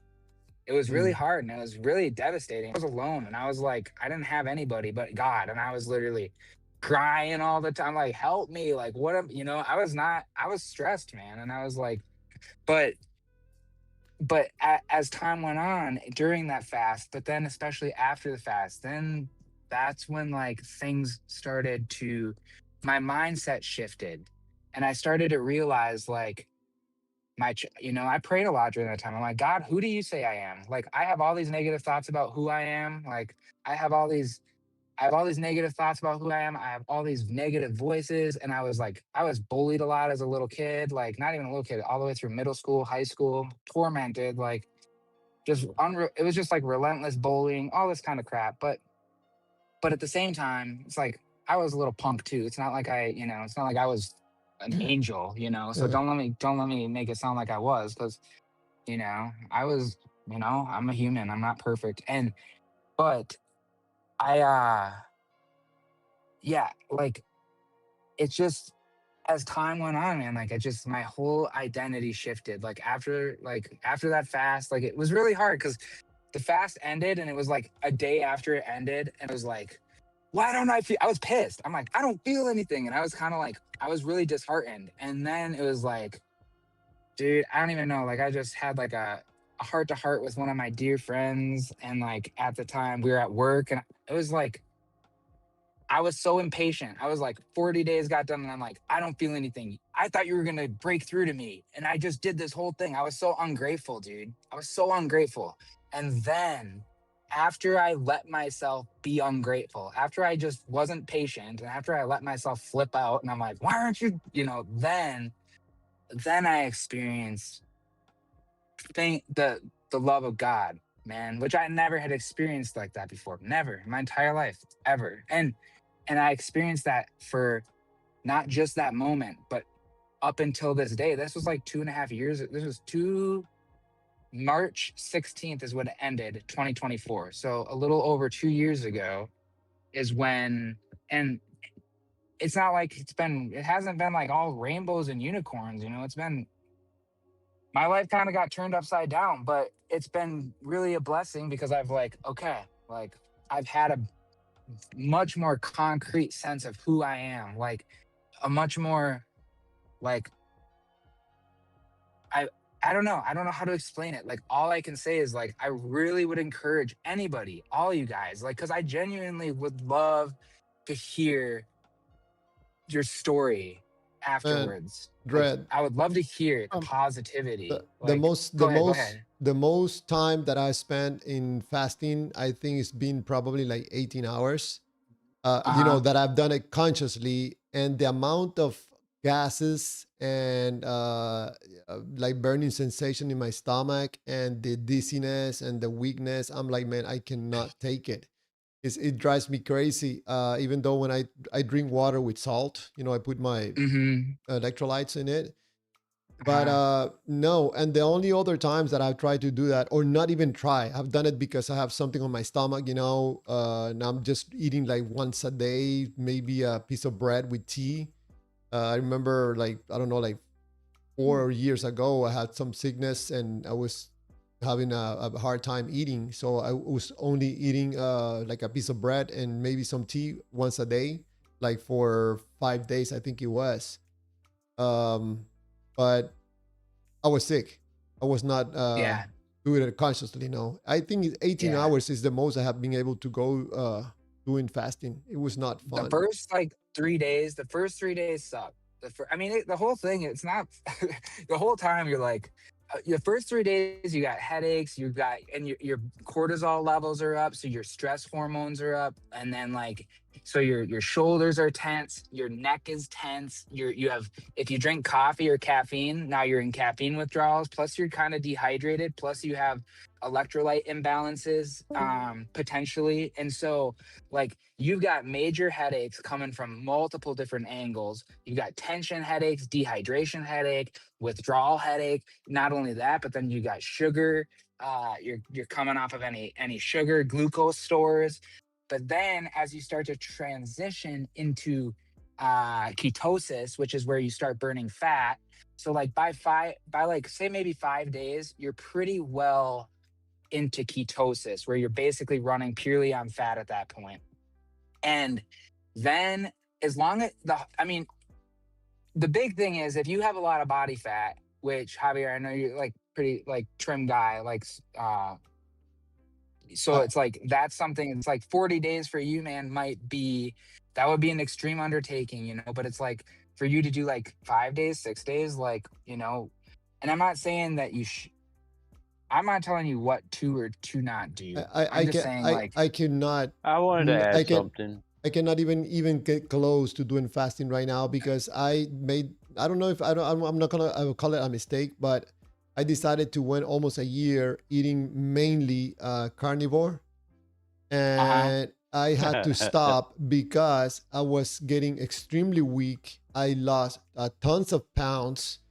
I'm normally between 175 pounds and 180, pretty much all my life. After I end the carnivore diet, now I'm at 150, and I look like a skeleton. My family tell me, Javier, you look extremely skinny. I almost lost all my muscle in my body, I took it too far, I think, and now I'm trying to gain weight. So Yeah, I and cannot do fasting right that's now. sure, I will but disappear. you know, like I said, you know, you do a couple days, brother, or whatever. Like, I mean, it's not about the amount of day. Like, that's the thing. It's like you don't have to do 40 days to have a powerful experience. In crypto, hold on, give me 10 seconds, brother. I want to hear what you had to say. You don't got to do 40 days to, like, that was just where I was at in my life. I was in a really dark place. And so, like, really dark place. Like, I was like, you know, it wasn't good.